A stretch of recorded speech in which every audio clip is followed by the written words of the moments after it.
Assalamualaikum warahmatullahi wabarakatuh, sahabat Nusantara dimanapun berada. Salam, Om Swastiastu, Namo Buddhaya, salam kebajikan, selamat siang buat semuanya yang ada di segala penjuru Nusantara hari ini. Buat yang ada di luar Nusantara juga selamat siang. Di sini juga ada Pak Abu Bakar yang dari negeri jiran, ya selamat siang juga Pak, sudah bergabung di sini di Sultan Adil Institute. Nah, saudara-saudara, hari ini kita kedatangan tamu.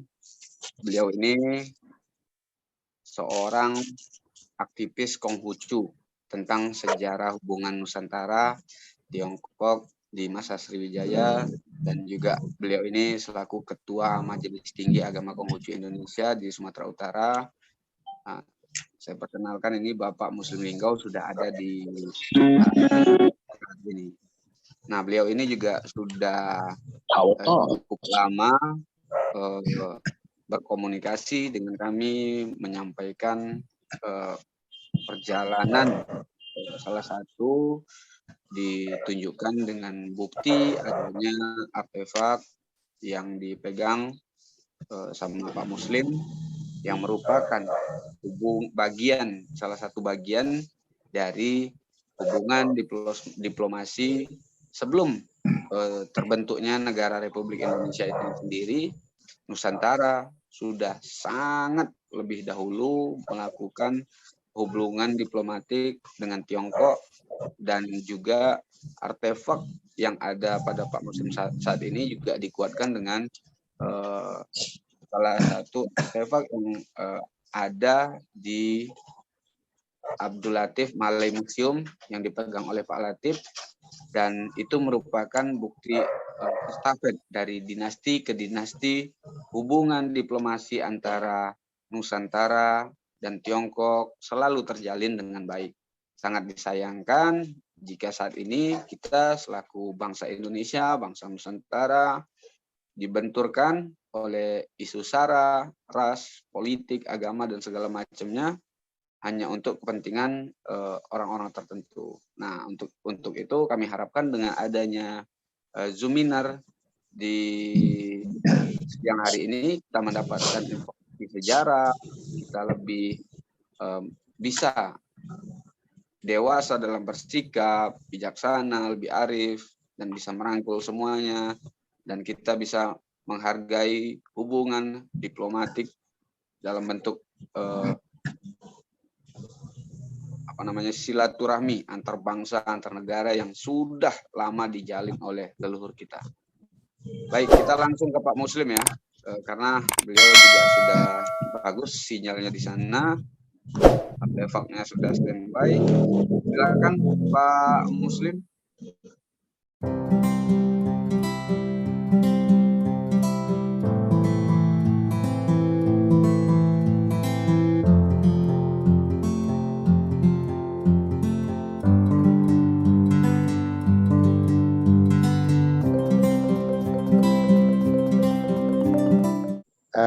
Kebetulan dari FKUB, saya menitip salam lagi, salam kerukunan. Ya, dijawab rukun. Kaidah terjamin. Nah, kaidah terjamin, kerukunan terjalin. Samping itu, kebetulan saya beragama Konghucu, maka saya pakai salam Konghucu, itu salam kebajikan. Ya, diberkatin. Kalau bahasa Mandarinnya, Wite Tong Tien, artinya hanya kebajikan, Tuhan, Tien berkenan. Dijawab, Sien Yu Ite, ya, yang satulah itu kebajikan. Demikian, terima kasih. Iya. Jadi pada hari ini, hari Sabtu, tanggal 8 Januari 2022, saya Muslim Linggo, ya, dari Matakin, Sumatera Utara. Kebetulan asli juga sekarang kampung saya sudah ditinggal oleh Pak Dino, yaitu saya asli Aspuri, asli Putra Riau. Asli Putra Riau, Indragiri Hulu, Rengat, Air Molek. Nah, kira di sana penuh dengan sejarah. Waktu kecil saya kurang mengerti, kurang tahu kenapa itu ada kuburan panjang. Nah, saya juga nggak tahu waktu itu ada kerajaan Indragiri Hulu. Nah, Jadi kiranya dengan berkenalan dengan bapak-bapak, yang para budiman semuanya, para agriolog mulai terungkit, terkuak semuanya itu. Nah, itu kuburan Datuk Dubalang Sakti dan ada suku anak dalam, suku Sakai. Nah, saya sering masuk ke kampung mereka, tapi kurang juga begitu ngerti karena masih kecil. Karena hobi saya dulu suka sama orang Sumbar berburu babi. Nah, baik, saya langsung dalam hal testimoni hari ini, saya akan mencoba ya jumpa dan belajar. Jikalau ada kata-kata yang kurang berkenan, mohon maaf adanya. Karena saya masih baru dan jumpa belajar dan bukan spesialis dan bukan orang agriologi dan juga bukan orang ahli sejarah. Jadi kebetulan setelah di Medan ini ada mempelajari agama Konghucu. Sebelumnya kalau di kampung saya itu memang belajar kebanyakan agama Islam sama Katolik saja waktu itu. Jadi namun tidak menghalang bagi saya setelah sampai di Medan. Jadi kembali ke hal masalah Nusantara tadi. Jadi dalam hal sejarah Nusantara ini memang saya nggak begitu mendalam. Setelah saya ada di Medan, saya mulai mempelajari apa itu agama Konghucu, Taoisme, Buddhisnya memang sudah ada belajar sedikit. Ternyata di sini sangat luas berhubungan sama Nusantara. Nah, maka itu sehingga waktu di kampung atau di sini sering juga dengar apa itu utlubu ilma walau bisin, tuntutlah ilmu sampai negeri Cina. Saya juga bingung-bingung waktu itu. Namun kebetulan dari China ada yang datang, Pak Kiai, Pak Ustadznya, orang dari China. Di situ saya bertanya, jadi mulai terkuak semuanya. Dalam hal ini, awal dari kejadian bumi ini, kita mulai dari agama Konghucu, hampir seperti sama Islam, Kristen, Katolik itu tadi. Nah, namun di sini disebutkan, dicatat di buku I Ching, ya, di buku I Ching. Jadi dalam agama Konghucu ini sebetulnya sebutannya adalah agama Zhu Jiao. Zhu itu orang perlu, yaitu orang berpendidikan, jadi cendekiawan, ramatama, Zhu Jiao. Nah, karena Konghucu yang melanjutin disebut agama Konghucu di Indonesia. Jadi yang disebut ada agama Konghucu itu hanya di Indonesia, di dunia disebut Zhu Jiao. Ya, Zhu Jiao agama kebajikan atau agama Tien Tao atau agama Samawi. Nah, kitab sucinya adalah I Ching, yaitu kitab kejadian sama perubahan. Dan sekarang dimulai dikembangkan, dipelajari, itulah terjadi di dalam kiranya banyak yang disebut babaran agung. Di samping itu, di China ini sangat teratur semua dicatat, yaitu ada di kitab sucinya, itu kitab dokumentasi. Nah, dari sinilah saya ikutin, saya pelajarin, ada ketemu ada berapa hal. Nah, namun mungkin karena masih baru, kurang lengkap, nanti kalau ada salah mohon diluruskan, diperbaiki. Dalam kitab I Ching tadi sebelumnya seperti agama lain juga tertulis di batu-batu, di kulit-kulit, di batok kura-kura ini yang sangat banyak, di tulang belulang juga sangat banyak. Nah, di situ muncullah ada mendapat firman Tuhan, wayu-wayu yang disebut oleh para suci tadi, sehingga dibukukan, dicatat ada di tulang belulang tadi. Dan para suci semuanya, para raja-raja, nabi-nabi juga mulai. Nah, tersusunlah sebuah silsilah kenabian atau susila Tao. Kalau bahasa Mandarinnya Tao Tong. Dari kejadian jagat raya semuanya itu dia bercerita dari yin yang positif dan negatif. Sebetulnya enggak kurang tepat dia disebut positif negatif, tapi namun untuk bahasanya sampai belum ketemu sekarang terpaksa dipakai dan dipaksa positif negatif. Dan lebih tepat yin yang. Dalam yin ada yang, dalam yang ada yin. Seperti ibarat sebuah telur. Telur itu pasti ada kuning telur dan putih telur dan ada lembaganya di dalam. Kira-kira demikian. Ya, karena waktu juga jadi saya agak. Setelah itu muncullah. Nggak apa-apa Pak Muslim, santai aja Pak Muslim. Ya. Santai aja, nggak apa-apa, rilis aja Pak. Oh, santai aja ya. Oke, baik. Baik, terima kasih. Nah, jadi setelah itu mulailah seperti kitab Al-Quran, Injil lainnya, mulailah ada isi-isinya ini. Jadi kita mulai dengan silsilah kenabiannya, karena mau masuk ke Nusantara ini dari kenabian dia mulai masuk. Jadi awalnya kalau kita kan Adam dan Hawa, sini fusi sama nuwo. Nah, fusi nuwo, ya, senung, Huangti. Nah, kalau diucapkan banyak itu, jadi saya masuk langsung ke Lao Tse, ke Konghucu.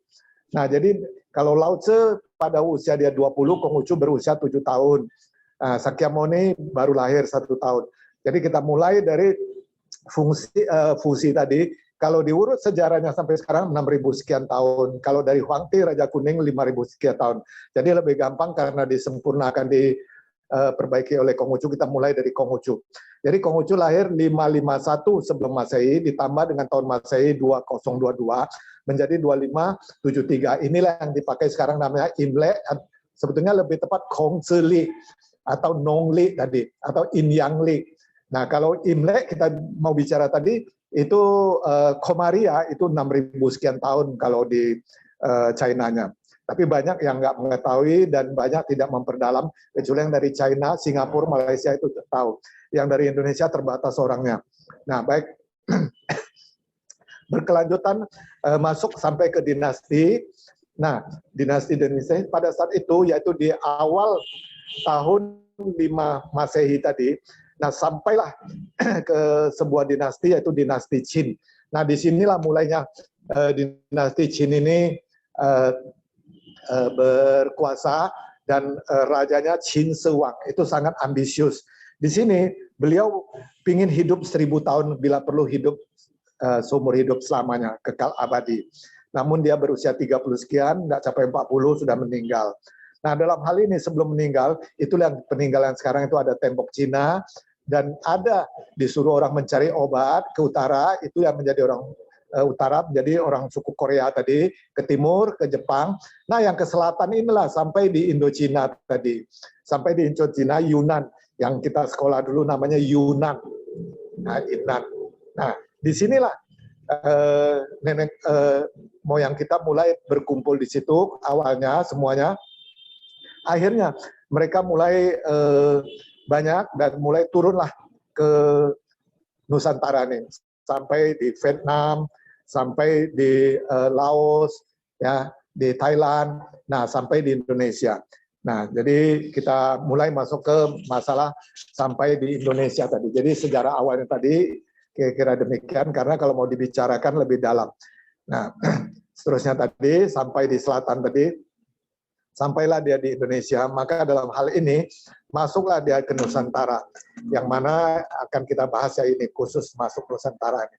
Jadi sebelumnya memang tidak tercatat di sejarah lebih detail, tetapi bisa kita lihat dengan arkeologinya, dengan ada di Riau, di Jawa. Nah, yang jarang dibahas yaitu di Banda Aceh. Itu sudah ada masuk, itu seperti yang baru bersamaan dengan Islam tadi juga ada yang masuk tadi. Nah, masuklah di Banda Aceh, yaitu dulu namanya Kutaraja. Nah, di situ bermulainya. Setelah itu menyusul ada seorang pangeran namanya Ticing.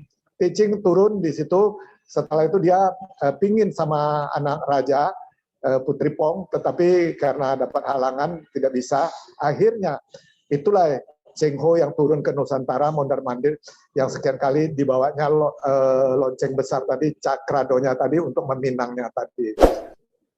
Nah, namun juga tidak terkabul semuanya.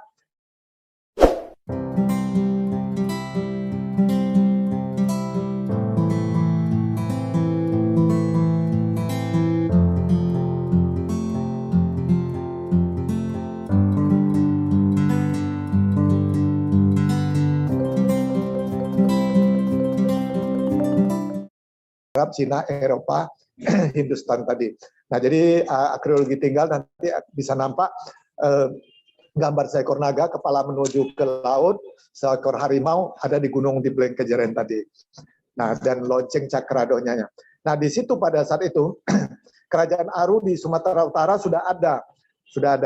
Nah, dia turun. Jadi sebagian ada masuk dari Deli Serdang, yaitu di Rantau Panjang. Nah, itulah terus turun, dia kiranya sudah masuk di Banda Aceh Bersatu. Nah, itu turunlah di situ kehancuran kerajaan Haru, muncullah kerajaan Delhi tadi, yang ada istana Maimun tadi. Nah, baik.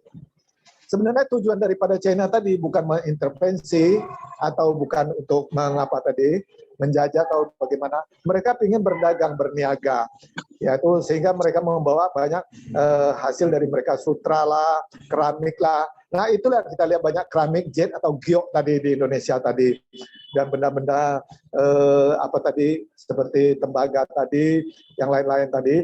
Nah mereka mencari emas, maka itu adalah pertambangan banyak di Indonesia itu. Seperti di daerah Madinah disebut singkuang. Sing itu bari kuang, itu lahan pertambangan. Nah, itu nama itu singkuang. Singkuang karena disebut orang itu. Nah, jadi sangat panjang ceritanya. Nah, namun mereka tetap ada. Nah, akhirnya mereka terus berkelanjutan sampailah sebagian lagi turun lagi di Riau. Nah, itu di Indragiri, masuk dari Tembilahan, ya, Inhil, Inhu, Kampar. Nah, disinilah mulai ada juga penduduk aslinya, yang lain-lainnya tadi. Tetapi sebagian kecil yang tadi di Inhu, Inhil tadi, itu masih jauh. Kebanyakan di perbatasan yang awal tadi, di Jambi sama di apa tadi, di Kampar tadi.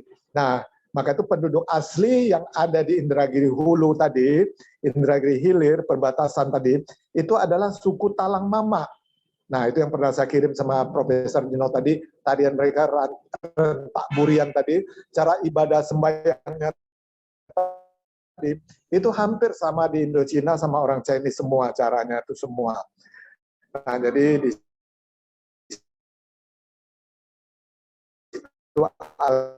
kisah dari awalnya masuk, mereka menyerang di Kampar, dia tetap Kampar, itulah dia terus naik sampai ada di tadi Port Tibi tadi, nah, antara Riau, Sumut sama Sumbar tadi. Namun pada saat itu saya nggak ngerti, setelah saya mengikuti para bapak, dah ikut Pak Dino sama Pak Sultan sama Pak Profesor tadi, saya mulai terpikir kembali, oh kiranya yang saya lihat itu, yang saya dengar itu adalah ini dia. Nah, masuk menyambung tadi, di Indragiri Hulu tadi terjadilah ada sebuah kerajaan Derengat tadi. Nah, ini berhubungan sama Malaysia sama Malaka tadi. Nah, ini nama rajanya saya lupa seketika, kayaknya ada singa atau gitu, saya lupa ya. Nah, ini berhubungan terus. Nah, sampai di perbatasan Jambi. Nah, alhasil suku di sana, sukunya yaitu disebut suku Sakai tadi. Sedangkan yang di Indragiri Hulu tadi disebut suku Talang Mama tadi. Jadi suku Talang Mama kalau mau kita jumpai sekarang, itu di daerah Siambul itu sangat banyak sekali. Nah, dari postur tubuhnya, ya, wajahnya, nah itu persis kita ras Mongolit itu semua. Ya, jadi betul-betul kita adalah orang dari suku Indochina tadi. Jadi saya ada minta juga dari China tadi supaya DNA-nya coba tolong dicek, karena ada beberapa profesor yang ngerti tentang apa tadi, tentang DNA tadi. Nah, semoga dari pihak kita ini tadi yang memperdalam sejarah dan tentang arkeologi dan meluruskan ini dapat supaya bisa memastikan, karena ini menyangkut Nusantara. Nah, nanti yang akhirnya menjadi kita negara kesatuan Republik Indonesia tadi ya. Nah, jadi dalam hal ini suku Sakai ini memang sampai sekarang masih bertempat diam di pedalaman, begitu suku anak laut atau Asmat yang di Inhil sebagian, di Jambi sebagian. Nah, ini perlu ditelusurin di sana. Ada mengembangkan sana tentang agama Konghucu, di situ saya ketemuin. Nah, itu ya tadi terputus provokasi kurang bagus tadi. Saya masuk lagi, jadi yang di sini yang belum kita arkeologi untuk nanti nyampe ke daerah apa ini nama Siak ya, Bengkalis tadi, di Sungai Apit yang Bonsor. Di situ suku anak lautnya sangat banyak. Jadi ada istiadat China-nya seperti Indochina tadi itu sangat kental sekali, disebut suku anak laut atau Asmat tadi.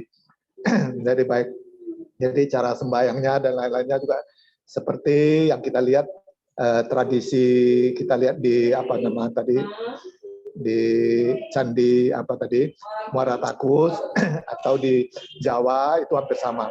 Dalam hal ini sehingga kekayaan Nusantara ini berlangsunglah di kehidupan kita sekarang.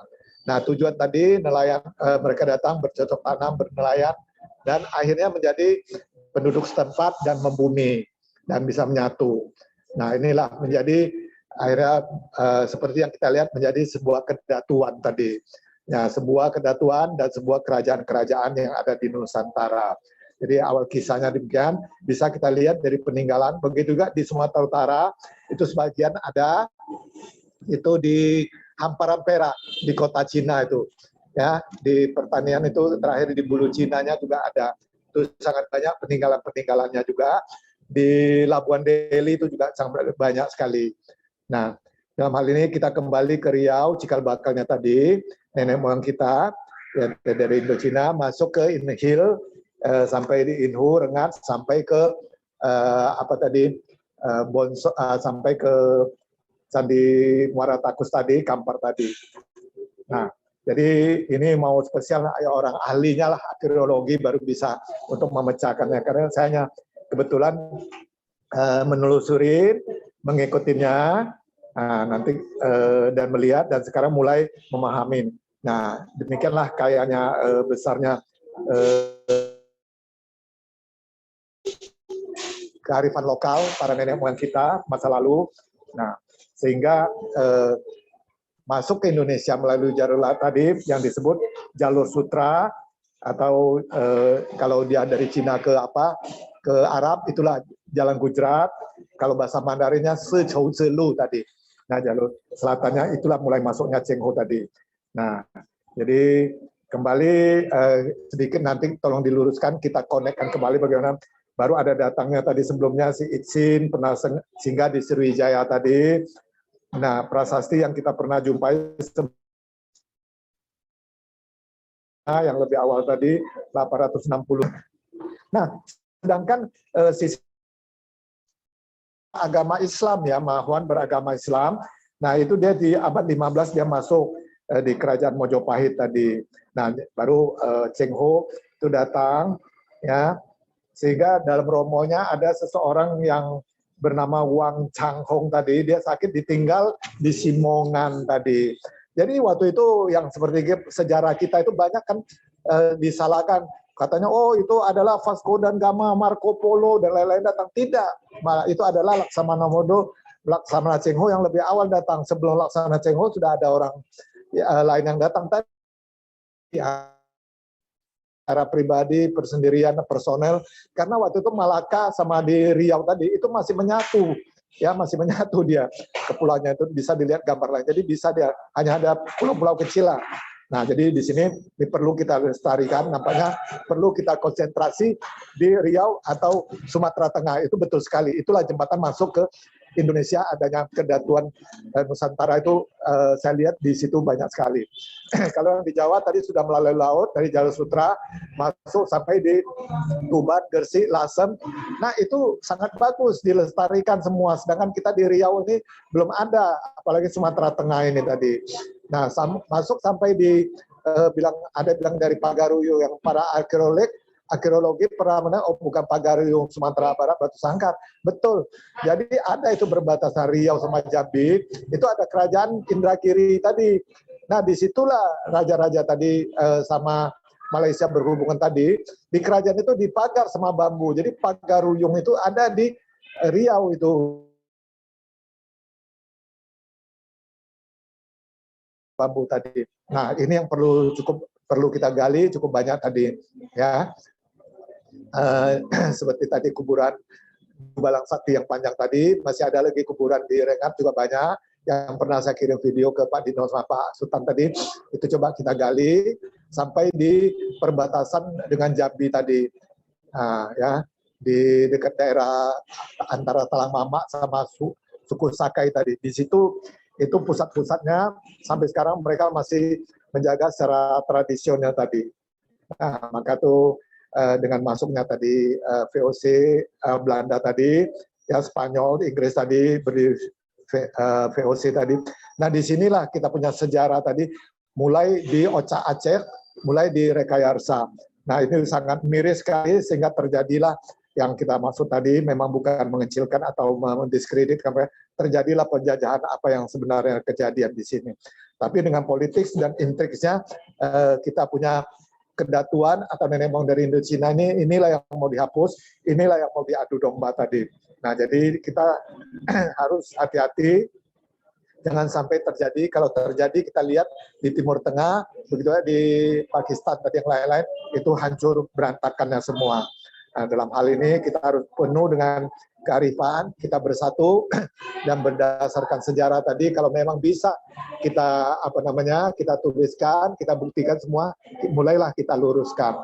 Jadi daripada Al-Kisah awal, kira-kira demikian. Nanti kita bisa sesi tanya jawab sama saling sharing, akan dia terbuka semuanya ini. Karena kalau dengan waktu singkat gini, dengan 1-2 hari ini, mungkin tidak bisa terlalu detail, dan pembicaraan tentang agama tadi, yang di atas tadi juga tidak detail, hanya sekilas saja, sekilas info, sekilas saja. Maka sebagai kita anak bangsa ini, kita harus tahu dengan sistem apa itu dagang, politis, strategis. Jadi intrik-intrik ini yang mau dimainkan sekarang, yang paling lembut, paling enak ini di secara agama sekarang yang mereka hantam di keagamaan. Maka kita lihat di Nusantara kita ini mulai berkecamuk masalah agama ini tadi. Inilah yang perlu harus kita luruskan secara agama, secara sejarah dengan benar dan baik. Semoga bisa harmonis kembali dengan menjaga NKRI yang utuh, jangan diadu domba. Ya, dengan hal ini, sebagai sebuah bangsa yang besar, itu tidak terlepas dari sejarah. Jadi sejarah bisa menampakkan sebuah negara, sebuah bangsa itu menjadi besar, ya, menjadi baik. Kita lihat masa lalunya. Kalau masa lalunya penuh dia dengan penjajahan, kolonialisme, sekarang dia mulai hancur. Nah, kita seperti Indochina, China, dan Indonesia ini sebuah sejarah yang besar, bangsa yang besar, dia bagus. Tinggal karena diocak-acak, nah Cina dia diocak-acak dengan perang candu tadi, 100 sekian tahun, dia bangkit kembali sekarang. Sedangkan kita Indonesia 350 tahun. Nah disinilah kita sebagai generasi penerus, generasi bangsa, anak bangsa harus mengisi, memperbaiki tentang isi kemerdekaan ini, jangan diocak lagi. Karena sudah nampak cerminnya tadi, pada masa yang lalu, ribuan tahun lalu, mereka belum ada. Mereka sekarang hanya ratusan tahun, 200 sekian. Kita Indonesia juga ribuan sudah, Islam juga ribuan. Nah Islam kan nampak sejarahnya, tapi dari timur jauh tadi kan mulai nampak hancur mereka semua, sejarah mereka, aksara mereka, peninggalan arkeologi mereka. Sedangkan yang di China masih terjaga utuh dan sebagian juga dirampas, mereka dibawa ke Belanda. Begitu juga kita Indonesia punya juga banyak dirampas, dibawa ke sana. Nah ini bagaimana kita kembalikan, dan yang apa ada connect tadi kita kembalikan. Jadi kesimpulannya tadi, sebuah bangsa besar, dia berjaya atau hancur, kita bisa lihat dari masa lalu. Masa lalu dia jaya, dihancurkan, dia harus jaya kembali. Begitu juga Indonesia.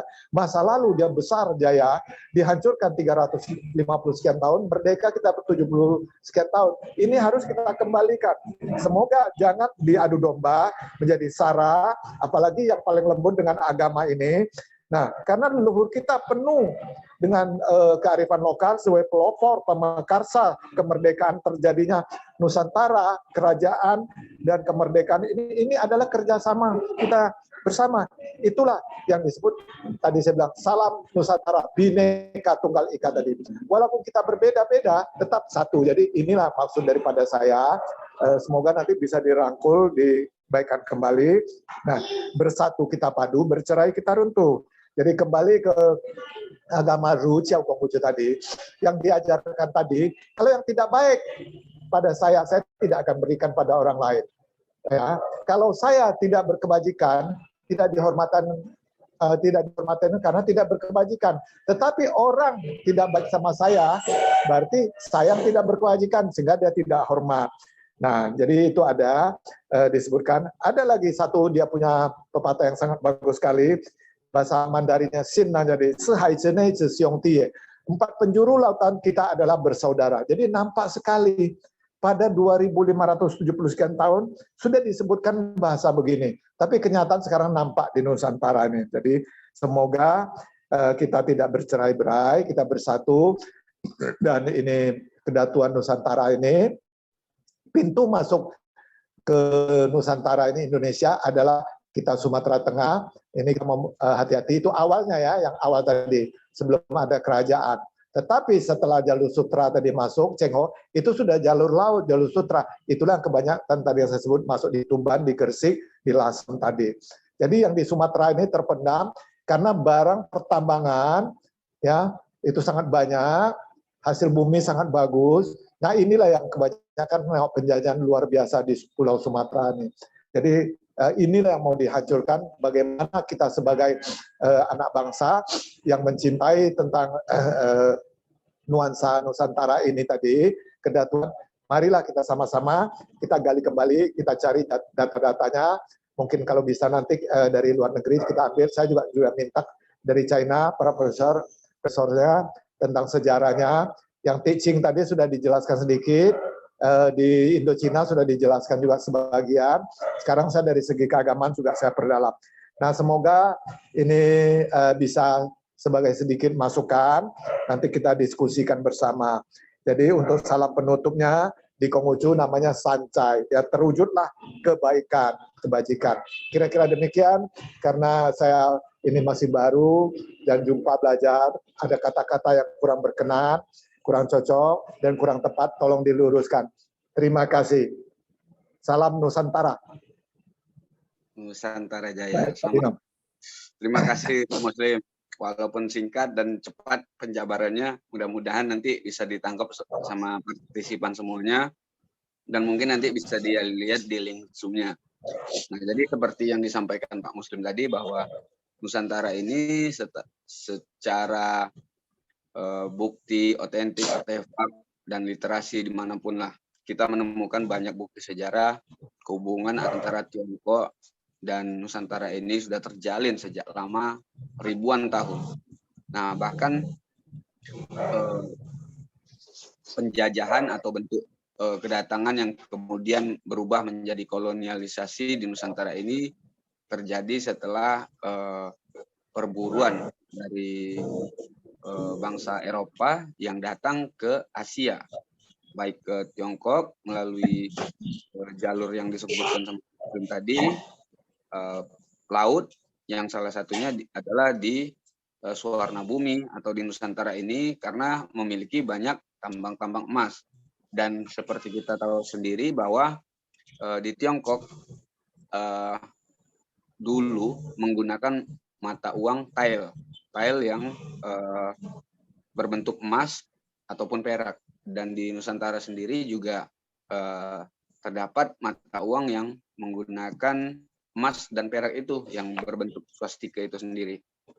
Nah, di sini Pak Muslim juga memiliki artefak-artefak yang beliau ceritakan tadi, bahwa pernah ada kunjungan ataupun hubungan diplomasi yang terjalin selama ribuan tahun. Dan salah satunya juga ada di Pak Latif ya, yang walaupun berbeda dinasti. Nah, ini saya kasih lihat sedikit ke teman-teman. Ini adalah bukti bahwa di Indonesia juga memiliki mata uang. Kalau di Tiongkok, mereka menggunakan tael pada masa lalu, tael yang berbentuk emas ataupun perak. Nah, ini yang ada di Nusantara yang masih terselamatkan gitu ya. Mungkin nanti bisa di googling atau dicari artefak mata uang tel yang asli pada masa itu, dan memang menggunakan emas. Nah, itu menjadi daya tarik bagi bangsa Eropa untuk datang ke Asia ini. Kalau dari darat ya jalur sutra atau jalur yang disebutkan Pak Muslim tadi yang dicatatkan dalam sejarah Tiongkok sendiri. Kalau dari Indonesia mereka masuknya dari berbagai wilayah ya, seperti Barus salah satunya, dan juga bahkan memutar dari berbagai benua untuk mengunjungi Nusantara ini. Nah, di sini Pak Muslim bisa dibantu dijelaskan sedikit, karena kan kita dua versi juga punya nih Pak artefaknya. Yang Pak Muslim miliki ini dinasti apa gitu Pak? Yang ini saya kasih lihat secara umum. Ini ada dua artefak nih Pak. Yang satu berbentuk pedang, yang satu berbentuk stempel dan apa ya? Mungkin kalau zaman sekarang kayak KTP gitu ya, tanda pengenal gitu, plakat gitu ya Pak. Sebagai utusan raja. Baik. Jadi dinasti Ming itu, ini semua dinasti Ming. Ini setelah masuknya Cheng Ho. Jadi kalau yang seperti yang tadi di Pak Dino keluarkan tadi, saya tuh belum pernah lihat, baru sekali ini. Nah, kalau di China-nya memang ada saya lihat, jadi hampir sama dia. China punya di dalamnya dia ada lubang segi 4, nanti digandeng. Bulat dia tetap sama, hanya di tengahnya ada lubang. Jadi yang ini dinasti Ming. Jadi di sini dia itulah berdagang. Kalau yang segi 4 itu adalah stempel dari kerajaan. Jadi inilah yang memegang tita raja, kebanyakan bilang tadi sering. Tita raja tadi, jadi dia pegang. Sedangkan kalau pisau-pisau ini itu adalah kebesaran raja sebagai tongkat, kayak tongkat komandonya tadi. Kalau yang lain itu orang-orang sucinya, ya orang-orang sucinya para pembina dahulu. Jadi pembina dahulu di China itu bukan agama Buddha. Jadi versi Buddha China itu adalah disebut Chancung. Nah, setelah si siapa tadi, si Bodhidharma datang, itu baru mulai ada agama Buddha nyatu. Itu setelah ada si dengan Raja Liang Uti. Nah, di situ baru mulai ada masuk Buddha. Jadi baru ada ceritanya Tridharma tadi. Jadi awalnya Zhu Jiao tadi, dia ada berkembang menjadi disambut oleh Lao Tzu, disambung oleh Taoisme Lao Tzu tadi. Dia membaca firman Tuhan tadi, kitab-kitab suci tadi, wahyu tadi, sehingga dia menyebut itu Tao itu maha luar biasa. Dia bisa mengorbitkan bulan, bintang, matahari, bisa menghidupkan tumbuh-tumbuhan dan manusia. Sebenarnya saya tidak bisa kasih nama dia itu maha. Terpaksa aku beri disebut nama Tao. Nah, inilah dia berkembang terus. Jadi pada saat itu kan Konghucu masih kecil, masih 7 tahun. Setelah puluhan mulai berkembang, setelah sampai dinasti kerajaan Qing Shi Huang tadi, datangnya bukan Qing Shi Huang tadi, Liang Uti tadi, Buddha dari Butan tadi masuk ke China tadi mulai menyatu, itu yang disebut Tridharma tadi di China tadi. Nah, jadi yang ini sekarang dilihat Atripak ini itu dari dinasti Ming dia turun. Nah, ini banyak terdapat di Medan Utara, yaitu di daerah Marelan. Marelan tadi itu banyak terdapat di situ kampung Cina tadi, di Han Parampera tadi. Jadi sebagian tadi saya ada yang agak dari Riau ada pernah saya dapat berapa biji, di sini saya dapat berapa biji tadi. Terakhirnya orang senang nengok saya koleksi, diantar ke saya begini, saya koleksi lah akhirnya. Nah, jadi ini adalah dari Ming, Chao dinasti Ming, kira-kira demikian lah. Karena sejarahnya saya juga belum memperdalam, jadi saya nggak bisa menjelaskan lebih detail. Kira-kira demikian Pak Dino, terima kasih. Ya, terima kasih Pak. Nah, ternyata artefak yang dipegang Pak Muslim ini juga ada dimiliki oleh Abdul Latif Malay Museum yang ada di kediamannya Pak Latif, yang dipegang sama beliau itu artefak yang serupa, hanya beda dinasti. Nah, artinya apa? Kita sudah menjalin hubungan diplomatis selama ribuan tahun dalam bentuk perdagangan, apapun lah namanya, perdagangan, kenegaraan, dan segala macamnya. Sangat disayangkan kalau hari ini kita hanya menjadi alat bagi bangsa yang ingin memiliki kepentingan di sini dari sumber daya alam segala macamnya gitu. Terus kemudian kita dibentur-benturkan dalam isu SARA, isu ras, isu agama yang notabene-nya sudah ratusan ribu tahun itu diberlakukan juga di sini ratusan tahun yang lalu malah ketika mereka ingin masuk ke wilayah Nusantara ini gitu oleh bangsa-bangsa Eropa yang ingin memecah belah kita gitu. Karena sejatinya Nusantara ini heterogen. Bang Dino. Iya. Mungkin untuk waktu yang terbatas ya, mungkin kita kan punya waktu cuma setengah jam lagi ya. Mungkin bisa langsung jawab saja Bang. Ya, baik. Buat partisipan mungkin bisa raise hand ya atau open mic-nya. Ini juga ada komentar nih luar biasa itu tentang Pak Garuyung, Pak Mus. Nah ini Pak Mus, ini bisa dijelaskan ini pas ini apa namanya, seperti bentuk tempat tinta ya Pak?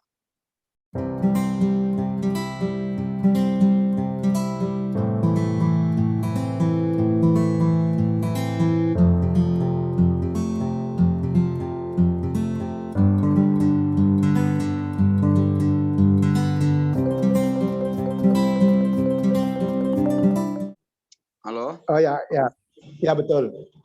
Nah, jadi ada bisa juga tempat tinta, ada tempat penyimpanan barang-barang yang apalah, yang mereka senangi lah, tempat penyimpanan lah. Jadi yang kebetulan ini dari perunggu, ada juga yang dari giok atau dari jet itu. Nah, jadi bisa kita buktikan ukirannya tadi masih tradisi ciri khas bunga dari China. Nah, inilah yang diantarkan oleh kawan ke tempat saya karena dia melihat saya senang koleksi. Jadi sejarahnya yang di sini saya baca-baca tidak nampak tahunnya, jadi dinasti mana tidak nampak semuanya. Hanya ciri khasnya memang betul-betul dari China ini tadi. Besar kemungkinan dari dinasti Ming sudah saya tanyakan ke China juga ini. Kira-kira demikianlah ya. Oke, Pak. Baik, Terima Bang kasih. Gino. Kalau belum ada yang bertanya, Bang Gino, saya mungkin pengen nanya sedikit nih ke Silakan. Pak Muslim. Oh ya, Pak Muslim. Tadi paparan Pak Muslim menarik banget itu ya. Ternyata ada migrasi ya dari Cina Selatan ya yang ke Nusantara pada nah itu yang saya akan pengen tanyakan kira-kira ya abad atau tahun berapa ya mereka itu migrasi ya. Yang tadi Pak apa namanya Pak Muslim bilang kan dari Yunan ya, dari Kanton atau Guangzhou ya sekarang ya. Betul ya Pak, dari Guangzhou itu ya, yang dari Kanton itu ya. Ya, dari Kantong, Guangzhou ada itu. Kebanyakan suku dari sana itu. Jadi suku Ya. Teochew, suku Hokkien, ya dari sana. Oh gitu ya. Kalau nggak salah dulu Ya. itu pada abad-abad kalau nggak salah abad keberapa ya sebelum orang Eropa masuk lah ya ke Cina sana itu kalau nggak salah di Kanton itu banyak orang pedagang Muslim ya yang dari Timur Tengah ya, benar ya Pak ya? Benar. Itulah tadi yang dibilang jalur Gujarat, jadi Sechou Zelu tadi. Jadi kalau memang ngomong sampai Kanton, itu bisa kita masuk nanti kalau ke Kanton, Jalan Kwangta. Itu ada Masjid Sa'ad bin Waqqas. Nah, kalau cerita Sa'ad bin Waqqas itu sangat jelas di Islam itu. Dan terus naik nanti sampai ke perbatasan lagi di daerah Hokkien nanti. Itu juga ada sahabat Nabi. Jadi sahabat Nabi si Sa'ad itu ada di Guangzhou itu, di Guangtaji itu. Betul, saya sudah sampai di sana. Betul. Itu satu. Jadi tadi pertanyaan tadi, mulai migrasinya ke Nusantara ini, sebetulnya dia tadi mau ke India karena India rempah-rempahnya terkenal pada tahun 5 Masehi tadi. Nyasar dia, terdampar dia itu tadi ke Barus tadi, ke Barus, baru ke Nusantara, dia terus masuk sampai ke tadi apa namanya tadi Rantau Panjang tadi, masuk ke Aceh tadi, dia putar Aceh masuk ke Rantau Panjang. Nah itu yang awal tadi saya cerita, karena kalau saya ceritakan nanti terlalu panjang lama, jadi ini pas sekali Bapak tanya, jadi betul. Jadi di tahun 5 Masehi tadi, 5 Masehi sudah masuk, tujuan mau ke India, tapi dia terdampar di Barus, akhirnya terus dia muter sampai ke Banda Aceh. Nah itulah masuknya yang teaching tadi saya bilang tadi. Karena di Aceh itu emas luar biasa, pertambangan luar biasa semuanya. Nah akhirnya dia muter, dia turun lagi, masuk pantai timur. Nah itulah sampai di Rantau Panjang tadi, di Serdang tadi. Nah di situ naik ketemu sama kerajaan Aru yang lain-lain tadi. Jadi sangat lama sebuah pelayaran itu, luar biasa. Contoh sebagai gambaran kenapa saya tahu ya, sangat lama. Ibu saya datang ke Indonesia tahun 1934. Sedangkan bapak saya 10 tahun yang lalu sebelumnya dia datang. Berarti bapak saya 1924. Itu sudah ada datang di Indonesia. Waktu itu masih memang ada Belandanya. Tapi sebelumnya datang tadi, kakek saya juga dulu datang. Jadi 1900-an kakek saya sudah ada. Itulah masuk dari kanton tadi yang Bapak bilang tadi di Swatau tadi, Teochew tadi, dibawa oleh seorang toke besar atau kayak sekarang tukang bawa apa namanya tenaga kerja tadi ya, kayak sekarang kan. Jadi harus tinggal di Singapura sekian lama, hampir tahunan, harus singgah di Pulau Lingga. Nah, ini Pulau Lingga punya Alkisah ini harus dikorek juga di Pulau Lingga. Maka itu saya pakai Muslim Lingga itu karena kebetulan kami dari Lingga, dari China juga. Nah, akhirnya ibu saya tidak di Lingga tapi masuk di Pulau Sambu. Jadi surat ibu saya adalah surat Sambu bahasa Belanda 1934. Inilah yang sedang mau digali sejarah orang Tionghoa masuk ke Indragiri Hulu. Jadi nggak ada bukti. Terakhir abang saya bilang, nah kamu dek kan ada pegang mama punya yang tadi mau dibalikkan ke imigrasi, nggak mau dibalik, ini nanti suatu hari akan kamu pakai untuk bukti sejarah ibu kamu datang. Nah inilah yang saya urut tadi. Nah jadi tahun 1900-an itu inilah yang tadi suku Han tadi yang masuk ke China, seperti kami ini termasuk sudah suku Han. Jadi ada Melayu tua yang tadi pertama yang Bapak tanya tadi 5 Masehi, Melayu muda itu dari Cheng Ho tadi.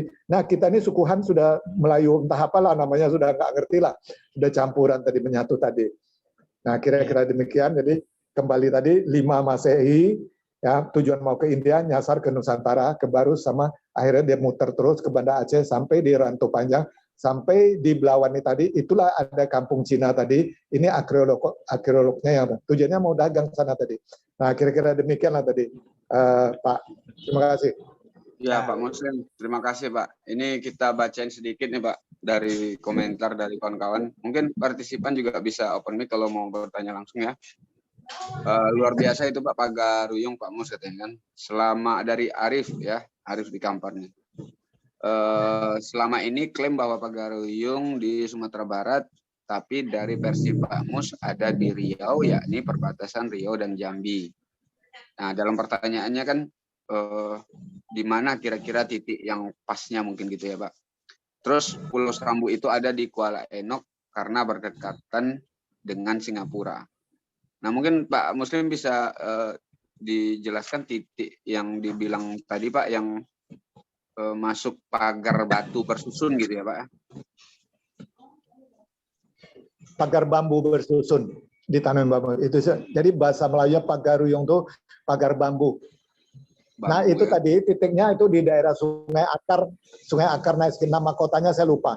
Itu saya sudah pernah masuk sekali, ada bekas-bekas kerajaannya di sana tuh. Itu kerajaan Indragiri, disitulah pusatnya sama di Rengat waktu itu.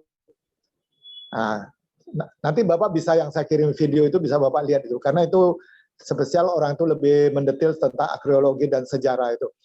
Nah saya pernah masuk karena saya nggak tahu apa itu waktu itu. Begitu juga di Candi Muara Takus saya masuk juga tuh 30 tahun yang lalu waktu sekolah, berarti 50 tahun lalu saya nggak tahu apa waktu itu, hanya kasih tahu Candi Muara Takus, candi entah apa. Oh ada satu candi Portibi, tadi ada satu candi entah apa lagi. Ada beberapa candi, saya nggak tahu. Kalau yang di Indragiri Hulu itu Candi Rejo tadi, itu juga ada, tapi bekasnya sudah hilang. Itu di dekat Telaga Ria, sekarang ganti nama daerahnya. Itu banyak batu marmarnya itu di situ tuh. Sama di Kembang Harum, banyak marmarnya itu. Marmarnya kecil-kecil kayak bonbon keramik itu. Nah, di situ yang perlu digali juga. Nah, waktu kecil saya suka ngambil. Jadi kembali pertanyaan tadi, betul Pulau Sambu dekat Singapura tadi, begitu juga Pulau Penyengat tadi, Pulau Lingga tadi, itu dekat sana. Jadi kedatangan dari leluhur saya itu tadi, itu singgahnya dulu Singapura, masuk di sana, nggak boleh masuk. Di situ ditahan oleh Belanda dulu, di karantina lah cerita sekarang.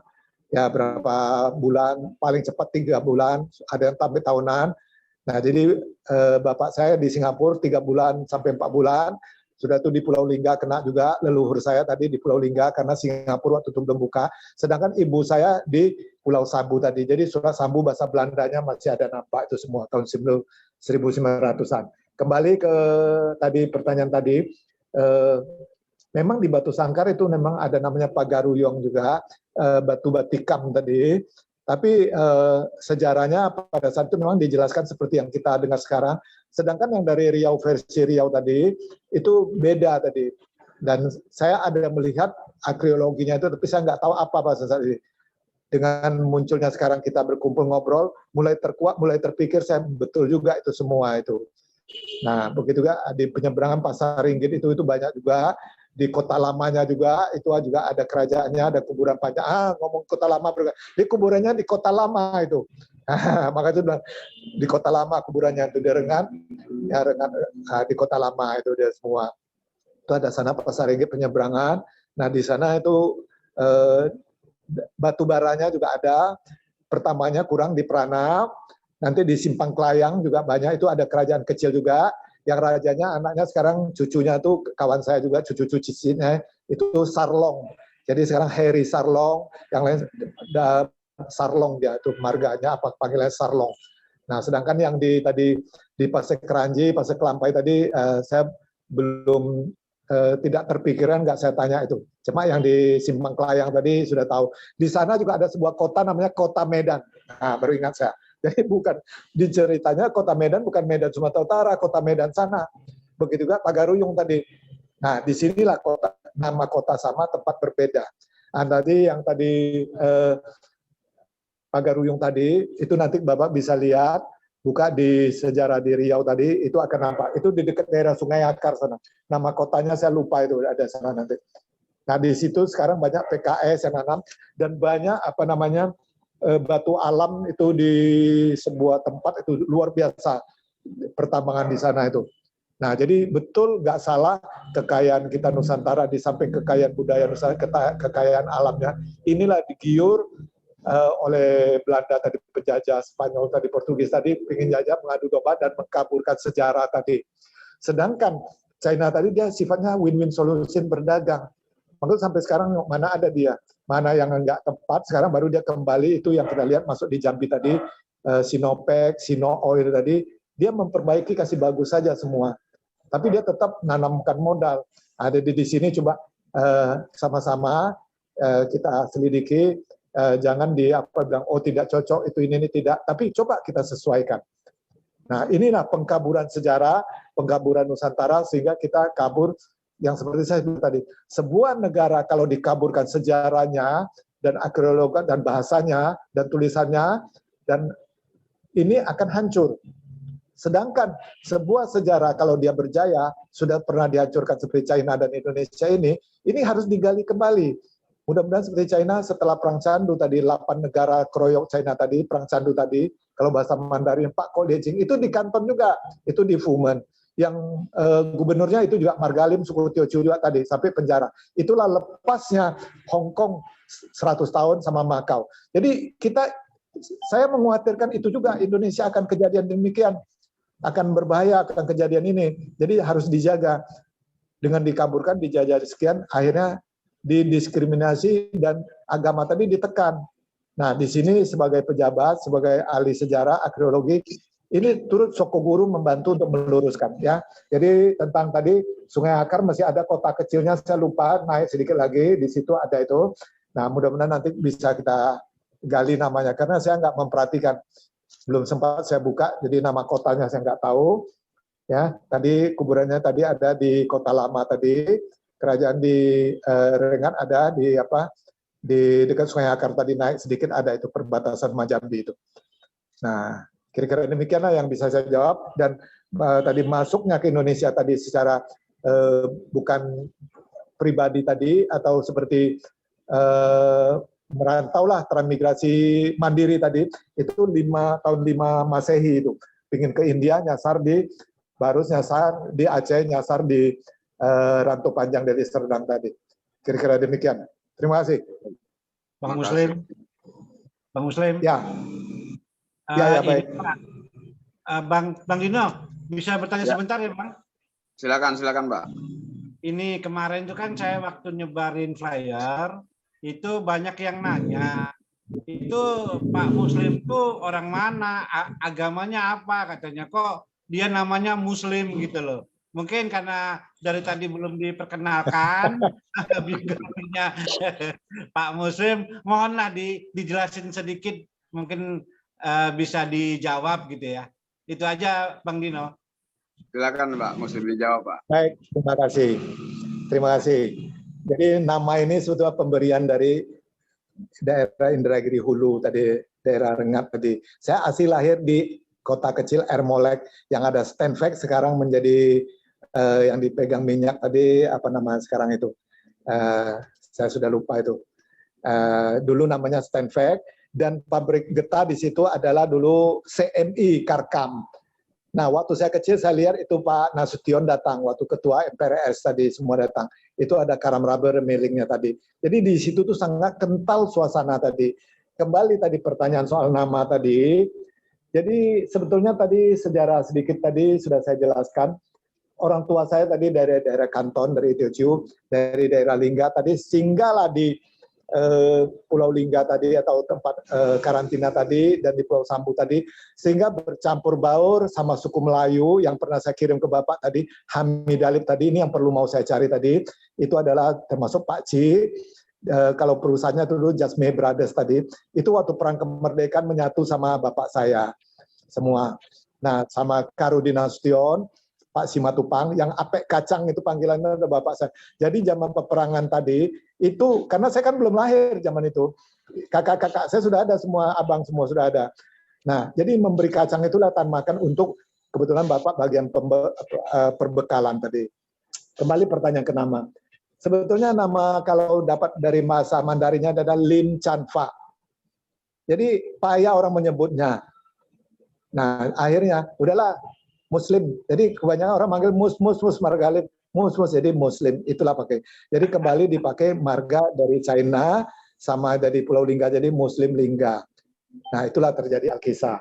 Nah, jadi kalau dari bahasa Mandarinnya, Lim tadi itu adalah dari dua aksara, kayu dua, itu ada disebut, jadi marga hutan saya. Marga hutan, kalau Lim itu marga hutan, sedangkan kayunya tiga jadi rimba. Senling, jadi menjadi itu dah. Jadi kalau cerita nama gitu. Jadi sebuah nama ini kebetulan dan sudah dipanggil melengket, itulah tadi menyatu membumi tadi di Indragiri Hulu. Jadi gitu, ada yang manggil Muslim, ada yang manggil, kalau orang Padang manggil Dalim, kawan sekolah manggil, yang lain-lain manggil Om Lim, jadi macam-macam. Saya bilang, udahlah Muslim aja, udah sampai payah kali. Jadi biar lebih kental bisa beda, Muslim Lingga aja saya bilang. Gitu, Muslim Linggo. Kira-kira demikian nama, jadi tidak menjadi masalah, karena yang Muslim belum tentu Islam, Islam belum tentu Muslim. Nanti bisa dipecahkan apa arti Muslim sebenarnya. Terima kasih. Benar sekali, karena semuanya ada keterkaitan. Nah, Pak Muslim, karena informasi sejarah yang dipegang Pak Muslim ini kan sebenarnya kalau digali lagi sangat menarik, dan kita harus mulai menuliskan sejarah yang benar gitu. Sejarah yang benar artian jangan sampai kita disetir oleh orang-orang yang memiliki kepentingan tertentu dan mereka mengkaburkan sejarah untuk memecah belah bangsa Nusantara ini yang di dalamnya adalah heterogen ya. Ada semua ras di sini, ada semua agama. Arif itu mau nanya tuh dari PWI Kampar, coba tuh. Di open mic silakan Pak Arif kalau mau bertanya.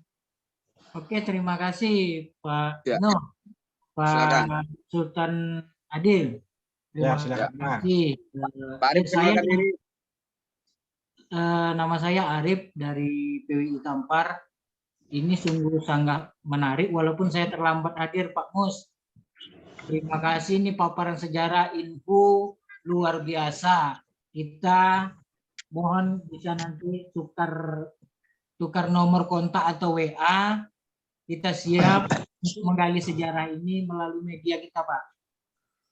Sungguh luar biasa, Pak Mus. Sungai Akar ini adalah masuk, kalau tidak salah sekarang masuk Kabupaten Inhil atau Inhu kalau tidak salah ini. Dia perbatasan daerah Sungai Akar itu memang terkenal daerah pertambangan, banyak hasil alam di sana, Pak. Inhu. Inhu ya. Nah, Sungai Akar ini berarti sejarah Bapak ini bisa dikaitkan dengan sejarah kedatangan orang tua itu dan keturunannya, di mana jejak-jejaknya itu ini bisa menjadi suatu cerita yang akan diwariskan kepada keturunan yang ke bawah nanti nih. Sungguh sangat luar biasa Pak, kisah Pulau Sambu. Pulau Sambu ini perusahaan besar namanya, kalau di Kuala Eno itu PT Pulau Sambu. Itu ekspornya minyak itu kelapa itu ke Singapura, Pak. Betul, betul. Pulau Sambu yang punya orang Medan ini. Betul. Ya, betul. Jadi menarik sekali nih kaitannya nih. Udah ketemu sekali nih. Ini masalah peranap di Taluk tadi. Bapak Halo, betul. Air molek. Logas itu. Logas emas. Air molek. Betul. Dan ini jejak ini harus kita buka, Pak. Betul. Air molek minyak itu. Air molek kan PT Expand. Ya, dulu PT SI. Iya. Sekarang menjadi Stanford, sekarang menjadi Expand. Ya. Ini luar biasa nih Pak, catatan sejarah nih. Catatan yang Bapak sampaikan ini, saya tidak memandang Bapak apa agamanya, apa ininya latar. Yang penting histori sejarahnya ketemu, Pak.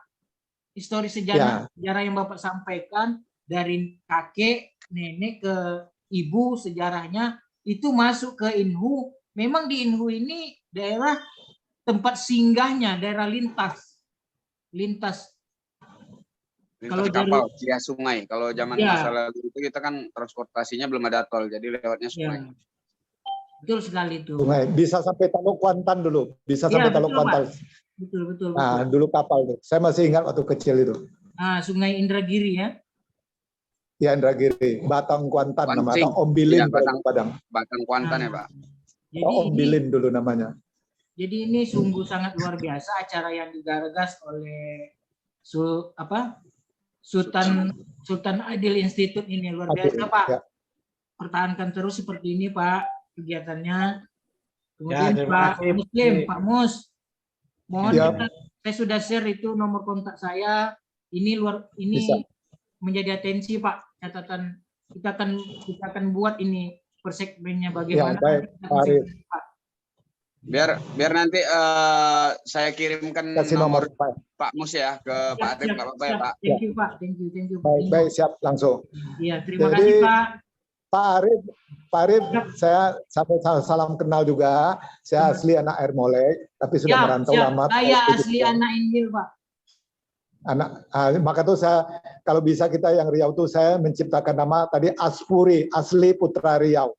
Siap. Saya akan bikin satu wisma di Medan Sumatera Utara di rumah saya, Wisma Sosial Molek. Siap. Sehingga nanti kalau datang ke Medan, para kawan-kawan semua nggak usah segan, bisa singgah di rumah saya, bisa tinggal di rumah saya sambil main-main, sambil ngumpul kita. Jadi Wisma Sosial Molek, Aspuri Asri Putra Riau, jadi mencakup semua. Luar biasa. Pak Muslim. Ya. Nanti kalau kita waktu ngadain ekspedisi Sriwijaya mungkin mampir di tempat Pak Muslim aja nih. Ya, benar. Wajib digali dan silaturahmi juga kan. Karena Pak Muslim ini juga udah sepuh di sana, informasi banyak dan sangat membangun informasi ini. Luar biasa ini. Cerita dari Cina dibawa sampai ke Nusantara, ini kan luar biasa nih Pak. Ya menarik karena jarang sekali yang memberitakannya. Saya tambahkan sedikit, banyak tadi kan pertanyakan namanya kenapa Muslim, sukunya China, Tionghoa, tapi saya ini sudah betul-betul menyatu karena orang tua leluhur saya turut kemerdekaan tadi. Jadi istilahnya saya itu nama tanah tumpah darahku. Saya sudah tidak ada berkiblat ke China, tapi ke China itu untuk belajar tahu sejarah saja. Kenapa saya muda dengan di bawah 70 saya bisa begitu? Karena saya sering mendengar kakek leluhur kita bercerita waktu kecil. Dan terakhir menjelang ibu saya mau meninggal, dia 3 tahun di samping saya merawat dia. Jadi dia jelaskan semua itu sejarah. Maka itu saya tahu. Nah, waktu kecil sering juga dengar, sampai di Lubuk Jambi tadi saya berungat. Jadi kalau di Indragiri itu ada Gamak Mude itu ke Lubuk Jambi, bisa tembus ke Jambi itu. Nah, jadi saya singkat tahu, benar tidaknya ini saya ke Cina, saya gali tadi, makam Sa'ad bin Waqqas tadi. Banyak orang itu petilasan, ternyata bukan. Saya ke utara lagi, jalur Sumatera Utara, tengah tadi, jalur Gujarat tadi, di Yunan tadi, yang selatan jalur laut inilah yang dijalani Cheng Ho tadi, yang kita kenal Cheng Ho tadi. Nah, jadi dengan tadi Belanda, Spanyol, Portugis tadi, di sini dia merubah kita. Karena dilihat wawasan Nusantara ini luar biasa. Bisa dirubah dengan seperti yang kita sebutkan sering di politik itu sebuah sejarah, mau dipecah, dihancurkan ekonominya, politik, agamanya. Di sini kita dipecah sama dia. Sedangkan kita adalah satu rumpun suku bangsa Mongolit, nggak mungkin begitu gampang. Nah, sampai saya mempelajari Islam, jadi kita itu keturunan dari Yafes. Jadi Yafes tadi yang saya singgung tadi, Raja Kuning tadi, itu adalah anak cucu dari Yafes. Tahunnya sudah saya coba sending, dekati semua, karena dia ke timur. Nah, nanti kita akan coba gala lagi Adam dan Hawa tadi, kita fusi senung yang tadi sepintas saya baca, itu ketemu nggak tadi? Sama Raja Kuning tadi ini semua. Kalau ketemu, ini gold semua. China sedang menyelidikin itu juga saya bilang. Nah, tapi kita konsen aja dulu tadi, di Indochina turun tadi, masuk, ingat pintu masuk itu adalah di Sumatera Tengah, di Riau tadi, sampai ke Sumatera Utara tadi. Ini sangat penting sama Banda Aceh. Jadi Jambi itu terakhir nyusul itu, Sriwijaya nyusul dia turun itu, sampai ke Pulau Jawa, baru datang dari laut. Itu sejarah dari China ngasih tahu gitu. Itu ada cerita kayak wayang petohinya itu. Nah, wayang petohinya ada cerita itu. Saya tanya mama saya itu. Nah, mama saya nyanyi cerita gini-gini, apa artinya mak gini, apa nanti kong gini-gini. Nah, mereka cerita, itulah dia datang ke Indonesia nih tadi. Jadi banyak yang nyangkut tadi di Vietnam, Kamboja, Laos, Thailand tadi, Malaysia. Jadi pintu masuknya waktu itu belum ada Kuala Lumpur, Malaka yang besar. Dari Malaka dia masuk. Malaka depannya mana? Yaitu Dumai. Di situ dia masuk. Nah, masuk dia terus, maka itu sampai di Kampar tadi. Masuk lagi sampai, kiranya yang banyak pertambangan di daerah Indragiri Hulu. Emasnya di mana? Di Logas. Nah, saya baru ingat. Jadi Gunung Logas meletus tadi, itu di hulunya meletus Gunung Logas. Kakek saya sudah di situ. Iya, nah, betul. Baru emas. Maka tuh emas itu baru ada turun sampai di Indragiri Hulu, sampai di Air Molek tadi, di sungainya banyak emas itu. Saya ikut pulang waktu itu. Alirannya sebesar jagung tuh, saya banyak dapat itu, betul-betul emasnya. Jadi disitulah ketertarikan Belanda tadi bikin macam-macam. Sampai di Gua Jepang, di Rimbo Data tadi, itu juga ada semua. Saya masuk ke Rimbo Data, daerah Gelugur, semua banyak. Nah sekarang Timah Galena banyak di situ Rimbo Data tadi. Nah, sudah tuh ada di Gunung Ome, di Suliki tadi. Saya masuk dari sana semua. Jadi memang ada, sedangkan itu termasuk mereka itu, walaupun dia bilang orang Sumbar, tapi dia suku Melayu. Ya, orang Rimbo Data, orang Suliki, dia menyebut dia suku Melayu semua. Saya tanya mereka tuh, saya kan bisa bahasa Padang. Kok sukunya suku apa? Oh, ya suku Melayu juga, jadi bukan orang Padang, orang enggak, kami suku Melayu gitu. Nah, jadi suku Melayu. Jadi di situ saya tidur di masjid sama mereka bercerita. Karena waktu itu saya penterjemah mencari barang pertambangan tadi, mineral tadi. Jadi di situ luar biasa. Di Bangkinang tempat Pak Dino tadi yang saya bilang tadi, itu sangat luar biasa semua itu. Di Kabupaten 50 Koto itu tadi, banyak itu luar biasa itu. Nah, namun inilah perlu kita jaga, jangan sampai arkeologinya rusak, jejaknya rusak. Pertambangan bagaimana kita jaga dengan baik supaya jangan salah tadi. Nah sekarang ketemu lagi oleh Cina tuh di Sawalunto minyak itu di dekat Bukit Bual itu minyak sangat besar. Tapi sayang Pak Mursalnya udah meninggal di situ. Nah itu luar biasa juga. Nah Steinfeld mau coba masuk itu PT Espan tadi. Jadi luar biasa. Maka itu kita mereka tuh kalau bahasa Jawa mengilir lah. Air liudah tuh. Jadi bagaimana mau menghancurkan? Ya dengan politik strategi ekonomi tadi. Ya. Sekarang dia sudah nggak bisa menjajah secara zaman dulu ya dengan agama. Jadi berbahaya kita sangat rentan dia dengan agama. Dibentur-benturkan. Jadi pertanyaan tadi agama tadi saya jawab sekaligus. Agama Konghucu itu adalah agama samawi, agama langit.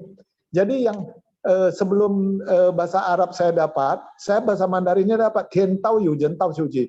Kiranya bahasa Arabnya itu tadi hablul minallah, hablul minalnas sama. Jalan ketuhanan harus bina jalan peri kemanusiaan. Ya, jadi sangat kental itu agama Ruciao yang dikembangkan, disempurnakan oleh Konghucu. Jadi Konghucu bukan pendiri agama, penyalin pembenarannya. Seperti Bukhari Muslim, yang lain-lain itu gitu, membenarkan kitab sucinya semua. Tapi sifat sifat agamanya adalah universal. Bahasa Mandarinnya Yu Qiao Wu Lei. Ada ajaran, dia bukan agama, ada ajaran, tiada membedakan suku, bangsa, agama. Jadi siapapun boleh belajar. Nah, sejarah sekarang lagi ditegakkan di China itu. Jadi kita kembali konsep tadi dari di Indochina aja. Kalau dari atasnya terlalu jauh hulunya, hilirnya kita pegang sampai kita betul-betul di hilirnya di Riau tadi atau Pak Dino tadi udah betul. Nanti masuk ke Sungai Akar dari sana sama Rengat tadi kita perdalam di sana. Sama yang tadi kuburan panjang tadi Dubalang Sakti tadi, sama di Raja di Rengat tadi, raja-raja tadi. Nah, raja entah singa di raja atau apa saya lupa udah. Dulu Ini kita sekolah ada sebut, jadi kita tampilkan Pak nih buat ya, partisipan juga bisa ngelihat ini yang disebut Pak Muslim kuburan panjang ini. Nah, nih. Mungkin bisa diceritakan juga nih, Pak.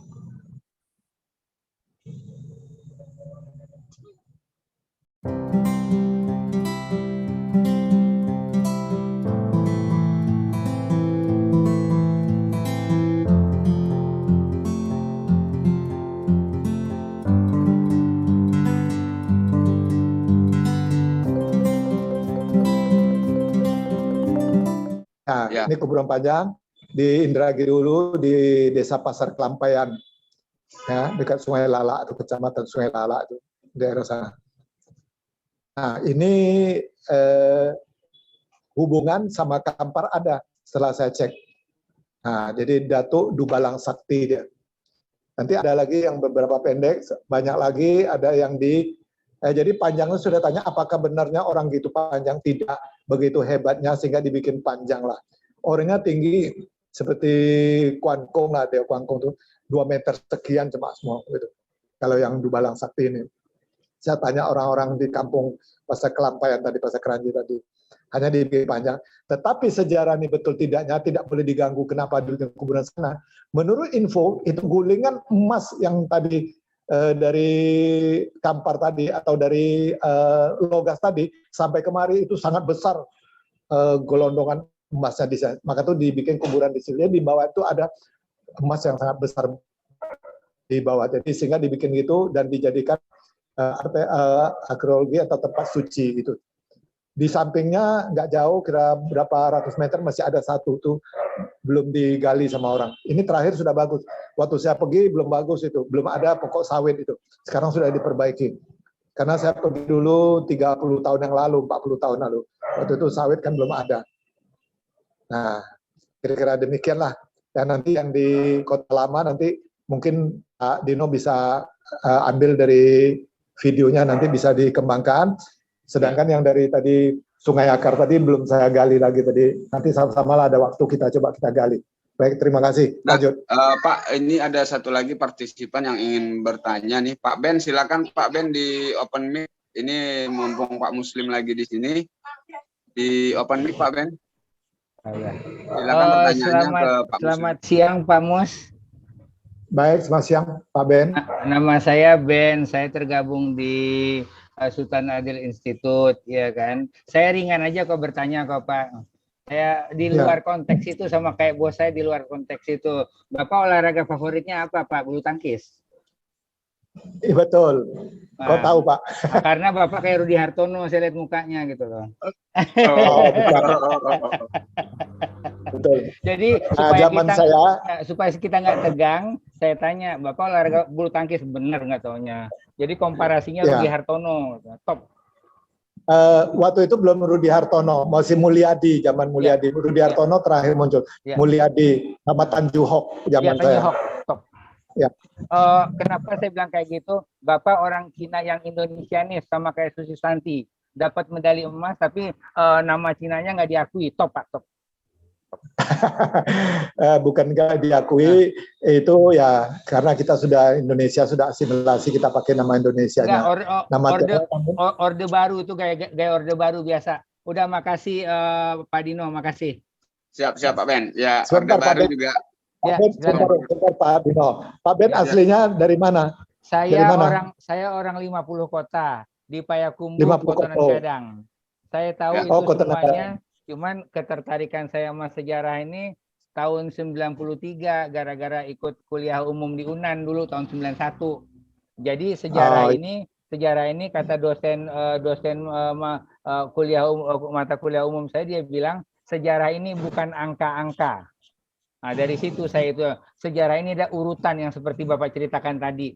Yang menarik bagi saya adalah Pagaruyung berasal dari Riau. Bagi saya itu menarik. Benang merah. Ada di Riau, bukan Pagaruyung lain, batu sangkar lain. Ya. Di Riau itu ada juga Pagaruyung yang artinya di kerajaan itu dipagar sama bambu. Jadi pagar tuh sama bahasa Melayu Padang sama pagar. Ruyung itu adalah bambu. Jadi Pagaruyung itu. Ya. Nah, kira-kira artinya di Nusantara ini memang sering ada kesamaan nama. Ya, nama-nama. Tempat lokasi gitu ya Pak ya? Iya. Itu Pak Dino, ya. Pak Mahfud silakan. Ya, kesamaan nama, lokasi berbeda. Ya, selamat siang nih Pak Mahfud nih bergabung nih. Ya, apa kabarnya Pak Mahfud? Udah lama kita nggak ngobrol bareng ya. Di open mic Pak, silakan Pak. Bentar, Pak Mahfud. Ya Pak, silakan Pak di open mic Pak. Oke. Ya, udah lama nggak ngobrol. Assalamualaikum warahmatullahi wabarakatuh. Apa kabar Pak Mahfud? Ya, rahayu semuanya. Baik Mas Dino, maaf terlambat karena tadi ketiduran siang ya. Ini terima kasih ada Laksamana Salim ini yang gabung dengan kita ngabari acara ini. Beliau dari India ya, latihan TNI Angkatan Laut 3 bulan kalau nggak salah. Pak Salim. Ya, bentar kita buka mic-nya Pak Salim ini Pak. Aduh, menarik sekali nih dari seluruh dunia hadir nih Pak. Ada yang dari Malaysia, Pak Salim ini dari mana nih? Silakan Pak Salim di open mic-nya Pak, ditekan Pak yang di bawah ada gambar ini Pak. Ya, Pak Salim sahabatnya Romo Ki Haji Fahmi Pasha. Luar biasa, saya agak kecewa ini karena masuknya terlambat ya, tapi nanti saya akan lihat lagi penjelasan. Ya, Pak Salim. Saya lagi dari mana Bapak nih Pak? Sedang Lemhanas Pak, Lemhanas di New Delhi Pak, dari Angkatan Laut Pak. Dari India. Jadi sudah lama juga sama Pak Mahfud. Jadi tadi kemarin juga saya baru belajar tentang bagaimana India ini menjadi reclaiming the real. Mereka juga berusaha sama dengan Indonesia. Makanya saya mengapresiasi bangsa kita, namun kita masih kurang orang yang historian, yang berdasarkan historisnya kita sendiri. Yang kebanyakan kita adalah baca sejarah-sejarah dari kolonialisme. India pun juga gitu. Mereka nggak terima dengan sejarah yang pembentukannya Inggris. Mereka sekarang semua bangkit. Mereka mereclaim, mereinviting, rewriting. Makanya banyak penulis-penulis di India. Beda sama kita. Kalau di kita banyak yang tidak dihargai. Penulis-penulis mungkin dianggap nanti Pak Mahfud, Pak Fahmi itu dianggap udah kayak anak muda kita sepele. Namun saya sebagai generasi muda dan ikut yang tua, saatnya sekarang bukan kita mencari pembenaran, tapi mengimani itu bahwa itu benar. Bahwa yang keluar dari orang-orang Indonesia itu adalah yang jadi diri bangsa, spiritnya yang luar biasa. Melalui energi penggerak, dan ini akan menuju ke zaman kebenaran. India pun juga begitu. Saya mau tanya-tanya tentang, makanya saya menggali semua, karena negara tertua di dunia ini selain Nusantara mungkin ya India ini. Terima kasih. Mohon dilanjutkan. Mohon doa saya sampai 2022 Desember, 1 tahun Lemhanas. Semalam kami sama Pak Ridho juga Pak, Zoom, Pak Majen Ridho yang di Lemhanas. Ada acara Zoom juga. Mungkin nanti Bapak bisa gabung di grup atau nanti kalau ada undangan nanti kita kirim, nanti malam juga ada nih. Kita kembali ke Pak Mahfud sebentar ya Pak. Pak Mahfud tadi mau bertanya. Silakan ya, Pak. Pak Mahfud, silakan Pak pertanyaannya tadi Pak. Ini kebetulan udah ngumpul semua di sini. Bentar. Pak Mahfud. Oh ya, nanti jangan lupa nanti malam jam 8 ya, pakai Pak Bibasya. Ya. Oke, langsung aja. Terima kasih spiritnya dari Laksamana Salim juga. Ini terima kasih Mas Mas Darto di Jawa. Kemudian Bapak Sultan Agil yang selalu spiritnya luar biasa, dan iya karena ini sudah mau tutupan. Saya menyimak kurang jam ini dan penjelasan Bapak Muslim ya, tokoh Koh Muslim. Saya memanggil kalau sahabat-sahabat kita yang sudah menyatu ya dari Tiongkok atau Cina tapi asli Indonesia, Koh atau Ci ya biasanya, karena dulu ibu saya juga langganan beli minyak itu di pasar Kebumen tuh sama seorang Chinese putri gitu ya, tapi udah jadi keluarga, jadi setiap Natalan bukan Natalan tahun baru Cina ke rumah saya memberikan kue-kue yang sangat lezat sekali.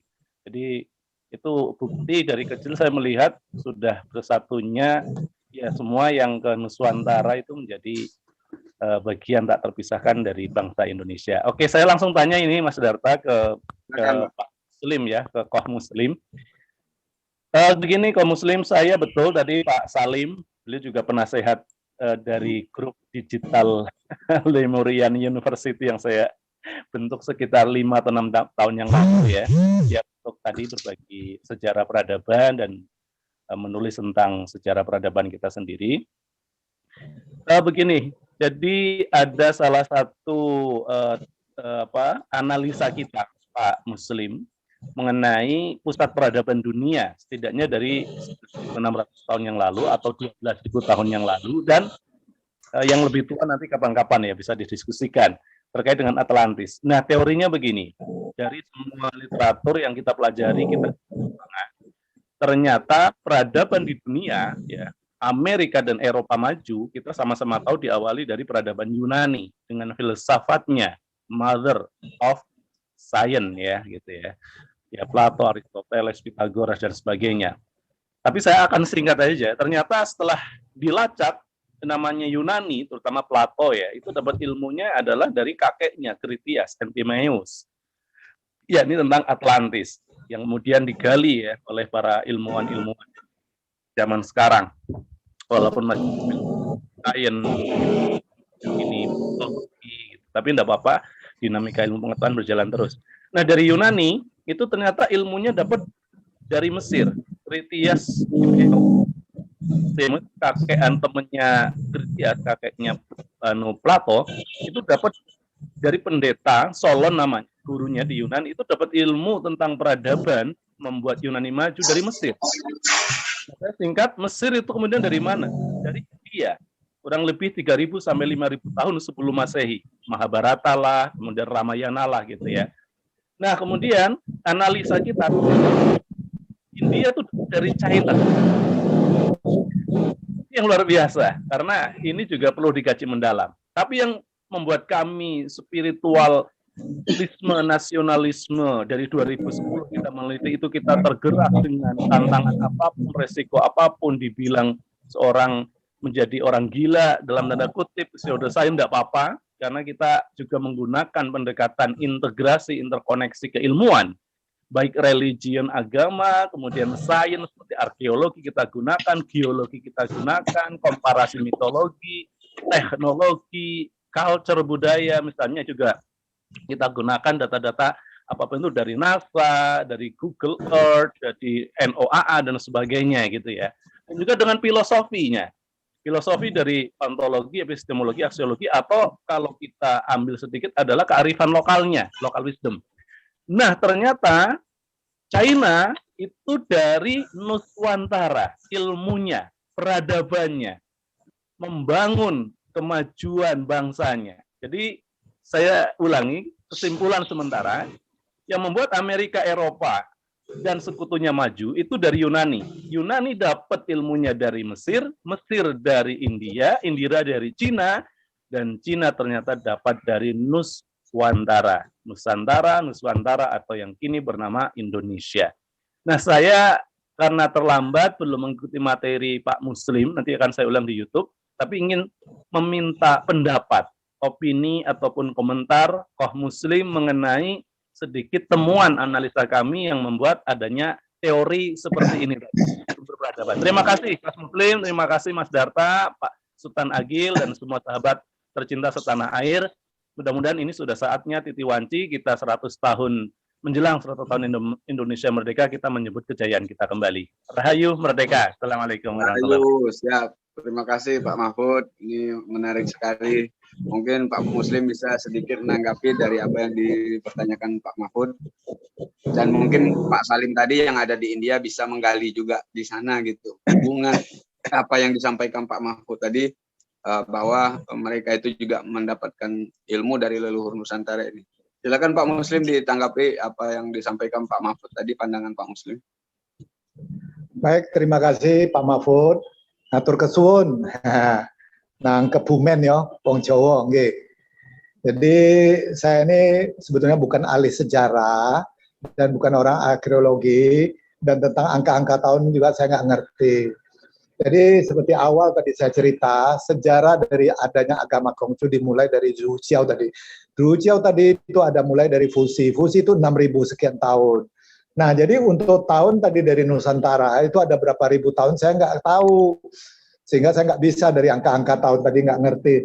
Tetapi kalau tadi mau bicarakan lebih jauh, lebih dalam lagi, nah ini di luar konteks, hanya sekedar sekilas info. Jadi dunia yang ada sekarang menurut kitab suci dari Konghucu I Ching tadi, ini dunia yang mau kalau kiamat yang ke-8 kali.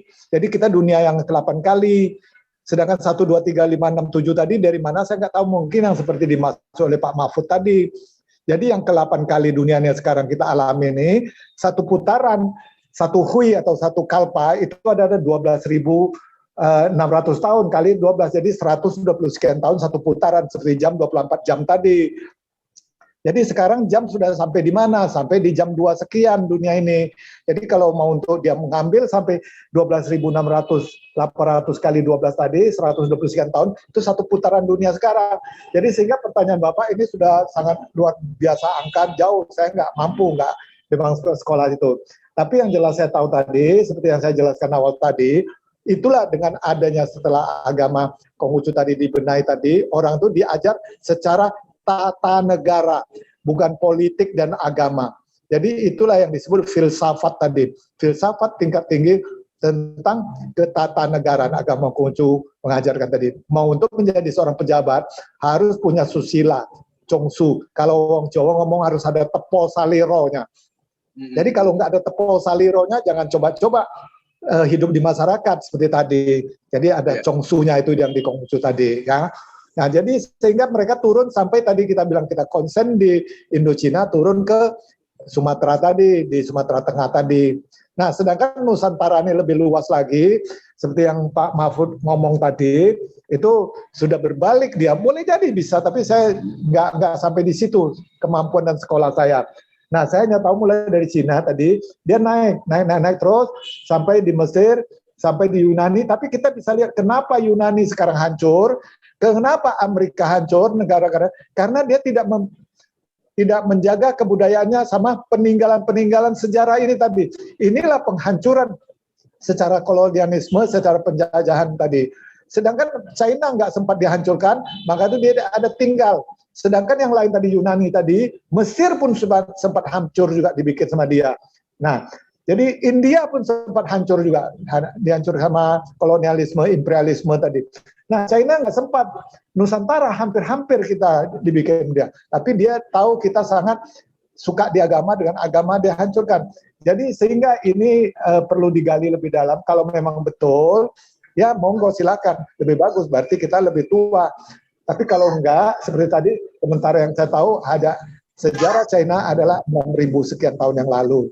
Kalau ditanya putaran seperti jam ini, atau satu putaran satu hui-nya itu, sudah masuk 60.000 sekian ribu tahun, 70.000 tahun kalau ini. Tapi kalau di arkeologi sampai jutaan tahun, dia tidak kena.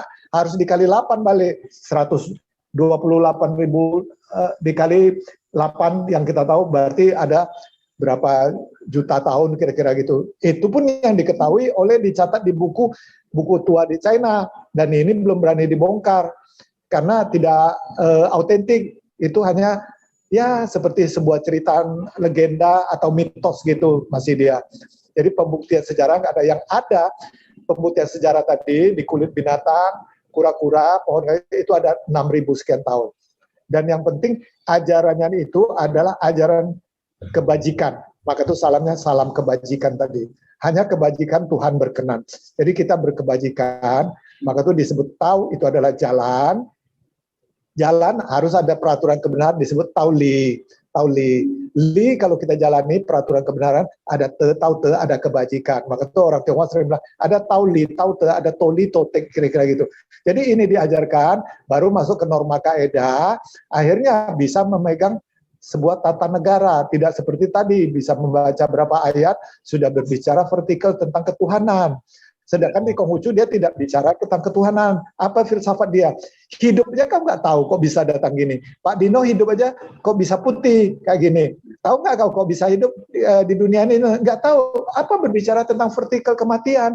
Itulah yang tadi Bang habluminanas tadi harus diperdalam sampai sekolahnya. Jadi Konghucu mengajarkan demikian. Jadi sejarah ini tidak ada salahnya kalau memang sanggup kita gali dan cukup waktunya kita gali.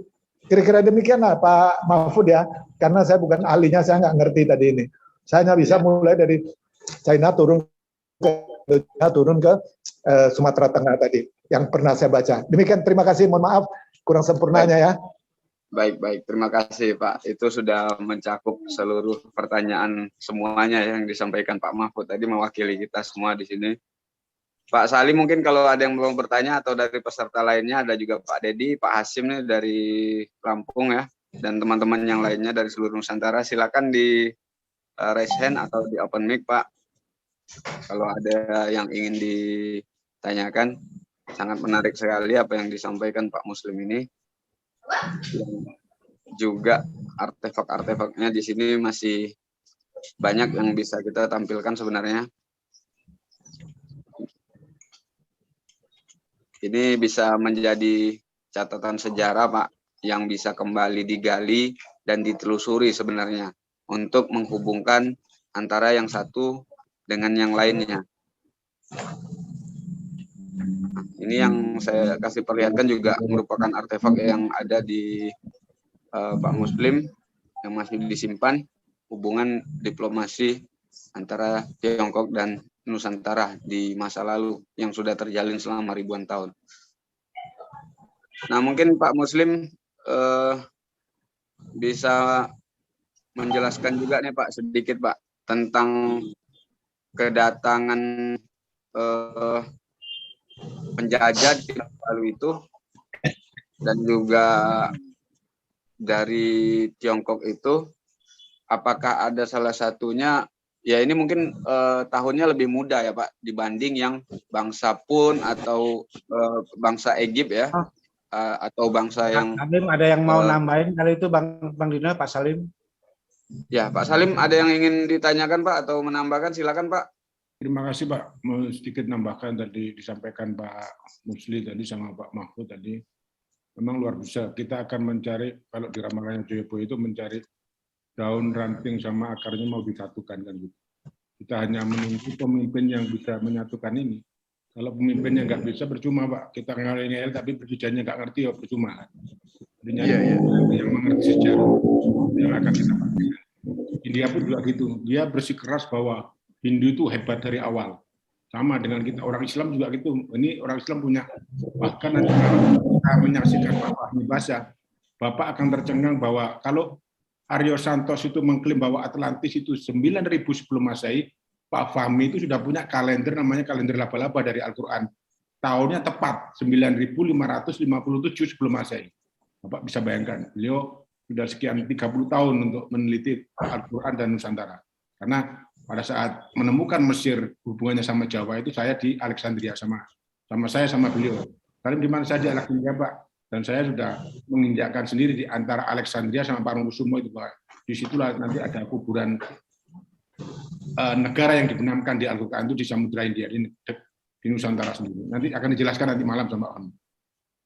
Nah yang tadi disebutkan nanti ada kaitannya juga sama sejarahnya ini. Memang luar biasa tadi Bapak yang disampaikan oleh Pak Musli tadi ada perputaran dunia sekian itu memang kalau kita melihat nanti di Afrika pernah mendekat sama Jawa itu pernah terjadi itu dan di situ ada lempengan yang segaris ke bawah. Kalau Mos sama Rot itu nanti ada, kalau Jawanya nanti melorot itu dikatakan melorot itu ada nanti. Bekasnya Afrika ke bawah itu ada di Samudra Hindia. Nanti akan dijelaskan sama Pak Fahmi. Nah itu tadi yang saya mulai dari awal, kita sudah mulai bangkit bersama, kita hanya akan menunggu pemimpin yang berani. untuk menggali Gunung Padang, menggali Borobudur, dan menggali sejarah yang ada. Yang kita tidak ada sekarang adalah Sumpah Pemuda itu kurang satu sebenarnya. Satu-satunya sejarah Indonesia yang benar. Nah, itu yang nggak ada. Karena tujuan dari penjajah itu baik di seluruh dunia adalah kaburkan sejarahnya, kemudian putus hubungan kita sama leluhur, katakan kita bodoh dan primitif itu. Memang tujuannya sejarah itu untuk menggali kekayaan kita yang luar biasa diangkut. Saya sudah 80 lebih negara keliling dunia itu, saya mau menyatukan bagaimana Nusantara dulu, bagaimana ini saya mau menggali di India dulu, nanti kita sampaikan belakangan. Terima kasih Pak, mau dilanjut nanti ketemu jam 8 malam, lebih asik nih dengerin Pak Fahmi. Nanti malam kita sambung ya Pak, nanti kita nyambung antara, ya kita harus menghubungkan benang merah yang satu dengan yang lainnya sampai nanti semuanya terurut dan terhubung gitu. Mungkin saya karena orang Islam saya akan punya Al-Quran, dan Al-Quran itu adalah bukti tiap sesuatu. Bahkan orang Jawa pun nggak ngerti kalau dirinya sendiri melaksanakan yang ada di dalam Al-Quran. Kayak orang puasa muti, puasa ngerawat. Sebenarnya itu sebelum Islam zaman Nabi Musa sudah ada, tapi kan mereka tidak mengerti. Nah, sekarang saatnya mereka bangkit, mana yang benar, mana yang salah untuk menuju kebangkitan itu. Jangan khawatir Pak, nanti kita bangkit menuju Nusantara. Ya. Nah, satu lagi Pak, Bapak tahu Nusantara itu di antara pulau kan. Bahkan saya pernah menyatukan 6 negara untuk menulis satu majalah itu. Dia memahami bahwa Nusantara itu bukan Indonesia. Nusantara itu ada di antara pulau, negeri yang di antara pulau. Kalau selama ini kita tahu di antara benua Asia sama Australia. Nah, ditemukan Pak Fahmi nanti malam itu antara Asia sama Afrika ini dekat dulu. Nah, inilah Nusantara nanti. Di tengah-tengahnya ada Atlantis yang dibenamkan itu. Nanti kita lihat malam pembuktian dengan Al-Quran, dengan kitab suci. Kalau dengan kitab sucinya aja sudah orang nggak tahu Pak, nggak mau, dan nggak ini, ya sudah Pak, wassalam. Karena saya tahu Pak, saya memahami ramalan Joyoboyo, saya memahami Ugo Siliwangi, siapa Pak Fahmi dan siapa kita, saya tahu. Karena beliau ini kita bahwa sekarang itu masyarakat Indonesia sedang tidur. Ada orang yang membangunkan tapi dianggap gendeng, dianggap gila, dianggap ini, dimasukkan penjara malahan. Nah itu Pak. Tapi ya, nanti ya, di akhir zaman nanti akan pasti ketahuan. Terima kasih Pak. Kelamaan nanti ngomongnya. Ya nggak apa-apa Pak, kita ngobrol santai. Jadi sebenarnya memang ada keterhubungan satu dengan lainnya, yang benang merah ini dirunut salah satunya oleh Pak Fahmi, dan kita semua berkumpul di sini juga sebagai bagian dari perunutan benang merah sejarah itu yang dikaburkan oleh penjajah kolonial. Itu sangat menarik sekali Pak Salim, dan mungkin Pak Salim nanti di sana selagi bertugas kesempatan untuk menggali juga informasi dan hubungan yang memang ada sebenarnya di Nusantara ini, hubungan saling keterkaitan. Nah itu harus ditelusuri juga Pak, nanti bisa digali dan dicatatkan juga. Mungkin untuk sebagai tambahan, ada hal-hal yang kecil tapi itu memiliki sangat erat keterkaitan dengan Nusantara. Seperti contohnya yang diteorikan sama Pak Fahmi sama Pak Muslim tadi. Nah kita kan baru tahu setelah Pak Muslim berbicara seperti itu, ternyata ada hubungan baik dari jalur darat yang dilalui orang timur Eropa, orang Barat ke Tiongkok, dan kemudian masuk ke Nusantara gitu, dalam bentuk asimilasi dan segala macamnya, membawa peradaban, membawa kebudayaannya. Yang disampaikan Pak Muslim, Pak Salim tadi juga keren itu, menyatukan 6 negara untuk menggali sejarah bangsa Indonesia ini.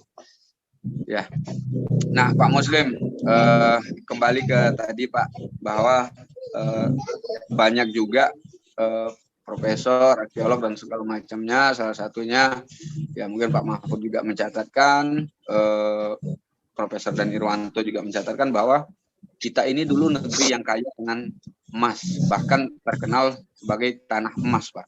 Nah tadi Pak Muslim menyinggung logas itu kan kita tahu sendiri sebenarnya itu adalah singkapan logam emas gitu ya. Nah, coba ceritakan sedikit Pak, mungkin dari salah satu kunjungan Eropa itu ke sini adalah mencari atau menggali sumber daya emas ada di sini gitu. Nah, seperti Pak Muslim lihat kan udah tahun muda nih. Udah 1900 sekian lah ketika Pak Muslim mengunjungi daerah-daerah itu dan melihat bagaimana hamparan emas itu di Suwarnabumi, Suwarnadwipa ini di Nusantara ini sangat melimpah gitu. Apa gambaran yang Pak Muslim tangkap waktu itu Pak? Apakah sudah marak seperti sekarang ini penambangan masyarakat, apa seperti apa gitu Pak? Coba diceritakan sedikit Pak, biar kami yang muda-muda ini juga mengerti gitu. Baik, terima kasih. Yang saya ketahui, ya karena sekolah nggak tinggi, dengar cerita dan melihat fakta di Pulau Sumatera Tengah tadi. Cerita dari leluhur orang tua tadi dan sekolah.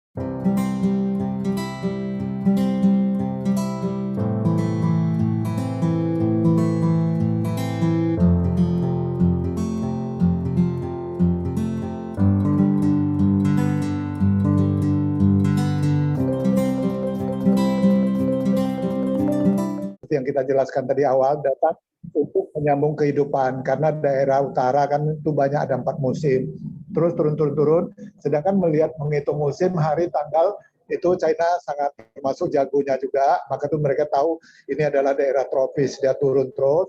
Pada saat itu dia mau bikin penghidupan supaya lebih layak, lebih bagus.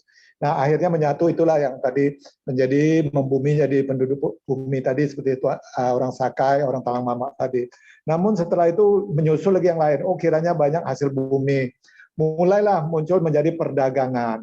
Jadi perdagangan. Tapi sebelumnya perdagangan ini berjalan ke India. Dengan India. Ternyata India juga datang dari Nusantara semuanya. Nah namanya mau dagang ini pasti mencari profit dan sumber akarnya yang seperti dibilang Pak Salem tadi. Daun ranting akar tadi mau disatukan. Disatukan kemana? Ke lembaga. Ke lembaganya itu apa? Asal-usul. Lembaga asal-usulnya tadi mana? Yaitu Nusantara yang kita sebut Indonesia sekarang. Nah, akhirnya itulah turunnya orang China tadi. Nah, datang Belanda tadi juga dia 4 musim tadi. Juga kedinginan, macam-macam. Mau cari makan tadi, perobatan, lain-lain tembakau. Akhirnya dia mulai mencari juga datang. Itu terakhir itu Marco Polo, Vasco da Gama, setelah Cheng Ho datang tadi kan, mereka nyusul tadi. Tapi dia kaburkan supaya Cheng Ho itu tidak datang dulu, mereka datang dulu. Jadi merubah sejarah, bukti dan fakta tadi. Nah mereka melihat begitu, awalnya juga berdagang. Tetapi setelah berdagang, nah inilah hatinya tuh hati ganas, hati serigala. Nah ini langsung diajajah, ini kejadian kira-kira begitu. Nah jadi dalam hal ini kita sebagai anak bangsa, sebagai menempati Nusantara ini sebagai di sekarang NKRI, ini mau hati-hati kita. Nah inilah terjadi tadi yang saya bilang awal tadi, politis strategis karena ekonomi tadi. Dan disinilah penghancuran. Jadi soal yang dibilang Pak Mahfud tadi itu boleh jadi aja. Kenapa yang tadi saya ceritakan itu adalah bumi dunia atau dunia bumi lah, bumi bukan jagat raya. Bumi ini kalau menurut cerita klasiknya Purbakalanya itu, ini yang ke-8 kali kiamatnya. Tadi sudah sambil saya hitung-hitung. Satu putaran dia adalah satu kalpa tadi 10.800 tahun kali 12 dia adalah 129.600 tahun kali 8 kali yang ke ini. Jadi dunia ini lebih kurang sudah ada 1.036 tahun atau 1.100.000 lah kita bilang lebih kurang kan. Jadi boleh jadi mungkin yang ke-7 kali tadi yang Pak Fahmi Pak Mahfud bilang tadi boleh jadi. Pak Mahfud yang ngomong tadi boleh jadi, maka terus saya nggak sampai di situ sekolah saya dan ahli saya. Jadi saya bercerita tentang yang ke-8 kali ini. Mulainya ada tadi turun bumi karena dihancur. Contohnya seperti dunia ini hari Sabtu ini. Jadi Sabtu hari ini sama Sabtu yang akan datang atau bulan ini dia berbeda terus berjalan. Ya, seminggu 7 hari, sebulan 30, setahun 300, dia berputar. Jadi ini yang ke-8 kali menurut catatan mitos sejarah legenda yang ada di China. Jadi boleh jadi kita yang ke-7 atau ke-6 lebih tua pun bisa, boleh jadi juga. Nah, jadi itu saya nggak berani bantah karena bukan ahli saya. Cuma pertanyaan Pak Dino tadi, itu awalnya sebetulnya mencari kehidupan yang senang, yang enak, yang tempat yang baik.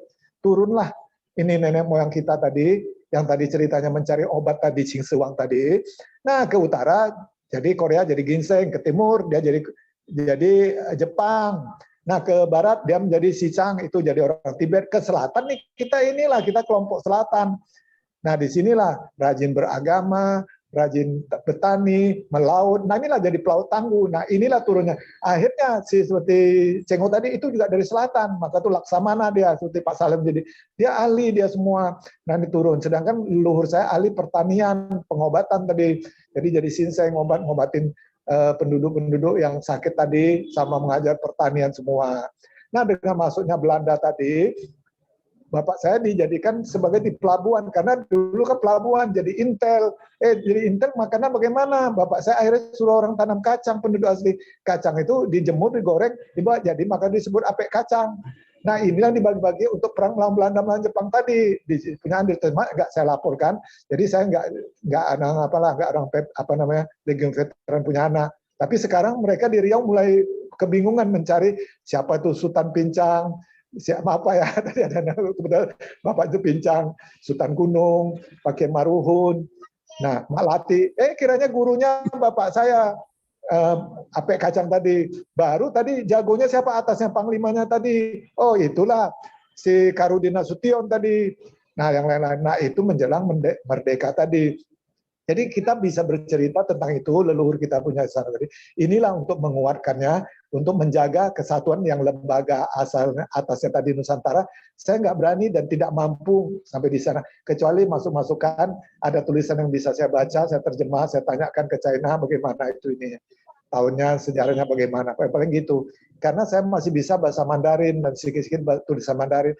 Masih ada komunikasi sama di utara, sama sejarah Nabi Konghucu tadi di Cifunya di daerah Santungnya dekat Beijing situ masih ada coba menggali itu. Dia bilang, nah inilah Lim, kamu jaga baik-baik, inilah penghancuran terhadap Nusantara nih, hati-hati sekarang, tersistematis, hati-hati. Dia bilang baik-baik, jangan kamu diadu domba seperti tahun sebelumnya 65, 98, itu kerjaan mereka semua. Kita kan sudah pernah dikeroyok 8 negara, perang Cadu sampai Hong Kong dan Makau lepas. Sekarang kita teknologi lebih hebat, lebih canggih, mereka sekarang kebingungan kan. Nah, jadi saya sangat senang bisa bergabung tadi. Bukan kita berbicara politik sama strategi, tapi kita menjaga wawasan Nusantara dan kearifan Nusantara tadi. Tapi tidak kalah penting kita punya aset negara, kesatuan persatuan tadi harus dijaga. Maksud saya gitu ya. Jadi yang tadi tujuan sebetulnya mencari kehidupan lebih bagus tadi. Jadi soal tadi vertikal ketuhanan tadi, Konghucu juga menghancurkan, jangan nanti sampai waktunya kamu ngerti sendiri itu, nanti dia bilang, kira-kira begitu. Nah, seperti tadi bilang, lagi mau tasawuf, lagi meditasi, itu Konghucu juga tidak mengajarkan terlalu detail terhadap sana. Meditasi cukup 5 menit saja. Sekarang ini kita sedang meditasi nih. Dia bilang, sedang meditasi, kalau nggak meditasi nggak mungkin kamu pusat konsentrasi. Tapi di mana pusatnya? Itulah di titik hu-nya. Kalau hu-nya nggak ada ini hari, udah nggak bisa bicara, nggak bisa konsentrasi kita. Jadi titik hu lembaganya di mana, yang seperti bilang Pak Salim tadi, akar, pokok, ranting, sampai itu lembaganya manusia di mana, yang pernah saya cerita tadi, pertemuan spermatozoid ovum telur tadi. Nah disinilah itu titik itu udah dihembuskan Tuhan, hu-nya, kun fayakun, hu masuk itu. Nah disitulah kita bersarangnya, bersemayam kembali ke asalnya. Kira-kira demikianlah, baik yang bisa saya ngerti. Terima kasih Pak Dino. Lanjut para teman. Luar biasa sekali itu. Nah, sebelum kita tutup nih, teman-teman ada yang ingin ditanyakan kembali nggak? Silakan. Satu orang penanya lagi, kita ini kalau nggak kita tutup ya. Satu orang penanya. Ya, Pak Sultan gimana Pak Sultan? Suaranya nggak keluar?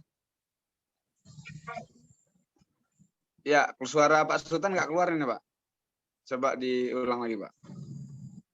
Kalau ada yang mau bertanya, silakan raise hand atau diangkat tangan gitu ya, sebelum nanti di closing, karena ini sangat menarik sekali, menambah wawasan.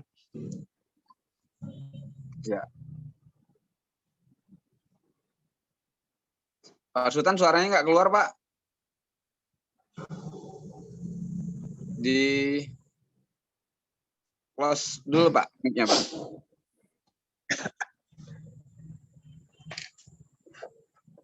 Di open Pak, di open Pak. Itu close mic itu Pak. Halo? Ya, biasa kalau kita lagi ngobrol-ngobrol kayak gini, masalah kebesaran Nusantara, kebesaran bangsa, biasa tuh kena hacking tuh Pak Sultan gue kayaknya. Nah, tuh udah masuk tuh. Ya, kita dimonitor ya, nggak apa-apa ya. Pak Salim mungkin lebih tahu lah, orang Lemhanas ini. Jangan sampai kita ngomong kebesaran leluhur Nusantara kita, semoga membangun mindset dan kepercayaan diri, dan kita besok lebih dewasa menyikapi, bijaksana dan tidak mudah dibentur-bentur. Ya, Pak Sultan mau ngomong apa, Pak Sultan? Silakan, Pak Sultan. Iya, saya perhatikan itu ada Pak Ishak Asa itu dari Dikti Ristek itu, coba mungkin beliau ada yang mau ditanyain itu. Pak Ishak mungkin ada yang ini, Pak. Silakan, Pak, di Pak Ishak Rasa. Pak Ishak di open mic, Pak. Pak, unmute-nya Pak sudah dibuat unmute. Kalau ada yang mau ditanyain. Oh, ditutup lagi tadi. Bentar, Pak Ishak, silakan, Pak, di open mic, Pak. Maaf, ini cuma mendengarkan aja deh sekarang. Oke, terima kasih. Ya udah, Pak, sudah waktunya kita berikan. Silakan, Pak. Baik. Pak Muslim, ini buat closing statement, Pak, sebelum saya tutup, Pak. Silakan Pak Muslim berikan closing statement atau resolusi untuk 2022 sehingga kita bangsa Nusantara yang heterogen ini kita sama-sama membangun membesarkan Nusantara ini dan tidak lagi mudah dibentur-benturkan atau lagi ditunggangi lah oleh oknum tertentu, bangsa-bangsa tertentu yang punya kepentingan di Nusantara. Pak Muslim silakan, Pak, mohon dikasih closing statement-nya, Pak, dan juga mungkin untuk 2022 ini. Terima kasih. Sudah bisa ya. Baik. Untuk sebelumnya closing statement pun nggak begitu paham saya, tapi nggak apa-apa, saya coba ngambil kesimpulannya. Mohon maaf, Pak. Ya, kita inilah kalau bisa bersatu, kita padu, bercerai, kita runtuh. Karena kita sebagai umat manusia, sebuah negara, kitalah adalah akar pokok. Jadi akar pokok kita kuat, negara kita kuat jaya. Tapi kalau kita dimanfaatkan seperti tadi diadu domba terus, dikacau-kacau, orang menangguk di air keruh. Kesempatan tadi, karena kita ribut-ribut, terus akhirnya kecolongan kita. Jadi coba diajak tenang semua, berpikir, kalau bahasa Islamnya mengistighfar tadi. Istighfar kembali, sebetulnya apa yang mau saya cari datang di dunia ini. Nah, nengok yang lain, sudah datang, pulang dia. Tak kemana, sampai nggak di tempatnya.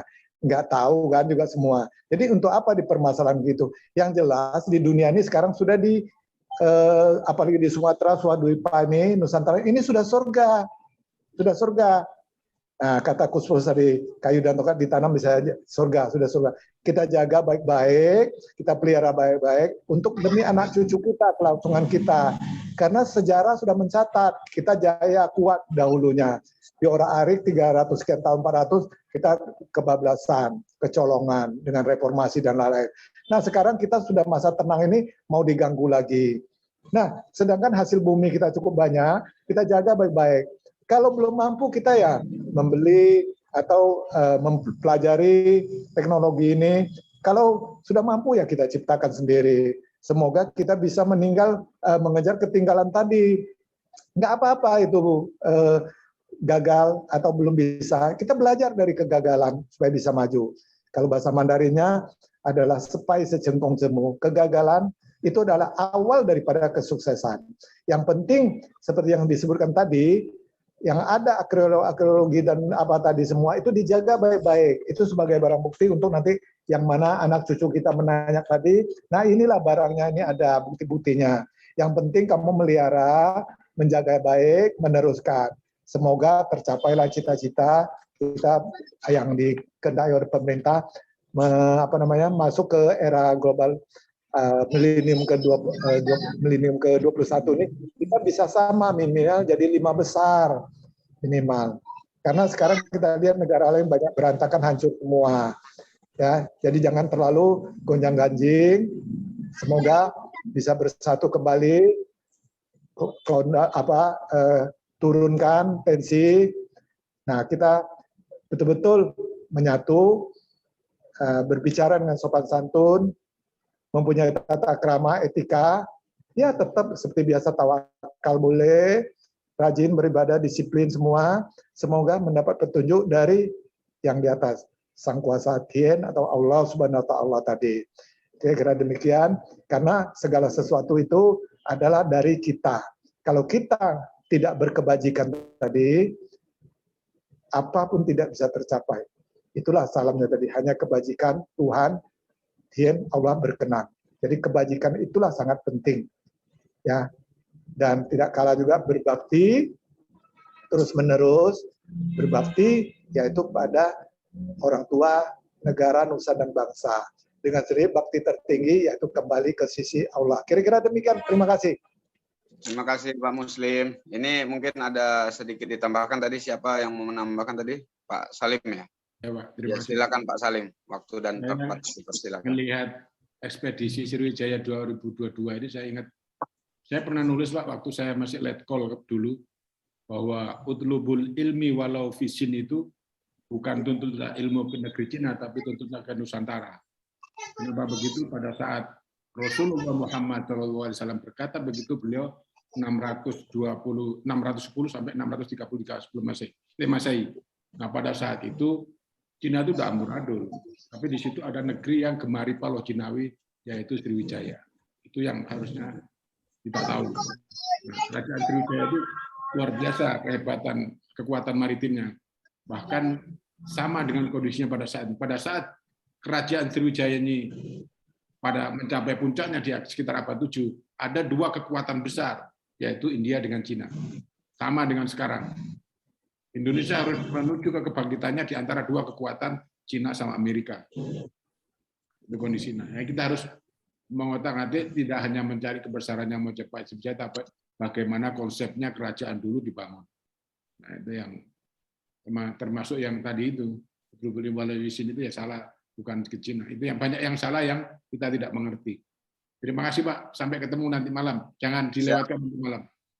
Nanti malam kita ngumpul lagi ya Bapak-bapak di sini di link yang sama, dan karena kita sudah hampir 2 jam ini kita berdiskusi dan bersilaturahmi di forum ini melalui Sultan Adil Institute. Akhirnya saya tutup sesi kita kali ini. Nanti kita sambung dengan diskusi santai ya. Yang penting kita tutup dulu forum yang resmi ini. Baik, demikian Zoominar hari ini, podcast kita ya dengan Pak Muslim Linggau selaku tokoh spiritual juga lah kita sebutnya. Pak Muslim ini beliau sangat banyak ilmunya yang bisa kita gali, dan beliau juga seorang ketua Majelis Tinggi Agama Konghucu Indonesia di Sumatera Utara, dan tadi juga beliau sudah menyampaikan aktivitas dari Konghucu dan juga tentang sejarah hubungan Nusantara dan Tiongkok di masa Sriwijaya, dan juga informasi-informasi kesejarahan yang sebenarnya harus kita gali lagi, kita luruskan, kita urut benang merah kesejarahan itu sehingga kita mendapatkan sejarah yang benar dan tidak lagi kita dikaburkan sejarah itu sendiri, dan kita bisa melihat secara jelas, secara bijaksana, secara gamblang, untuk kemudian kita mengambil karya, bakti, cita, dan rasa, serta cipta dan karsa itu sendiri untuk membesarkan Nusantara ini secara bersama-sama. Baik, akhirnya saya Dino Ardama mohon undur diri dari podcast hari ini yang kita selenggarakan hari Sabtu 8 Januari 2022. Semoga ini akan membawa kebaikan untuk kita bersama, baik secara keluhuran dan Nusantara itu sendiri. Demikian, Assalamualaikum warahmatullahi wabarakatuh. Assalamualaikum warahmatullahi wabarakatuh. Salam kebajikan, Om Swastiastu, Namo Buddhaya. Selamat sore buat semuanya, saudara di Nusantara, setanah air, dan juga partisipan yang berada di mancanegara yang bergabung saat ini. Assalamualaikum warahmatullahi wabarakatuh. Terima kasih. Terima kasih Bang Dino.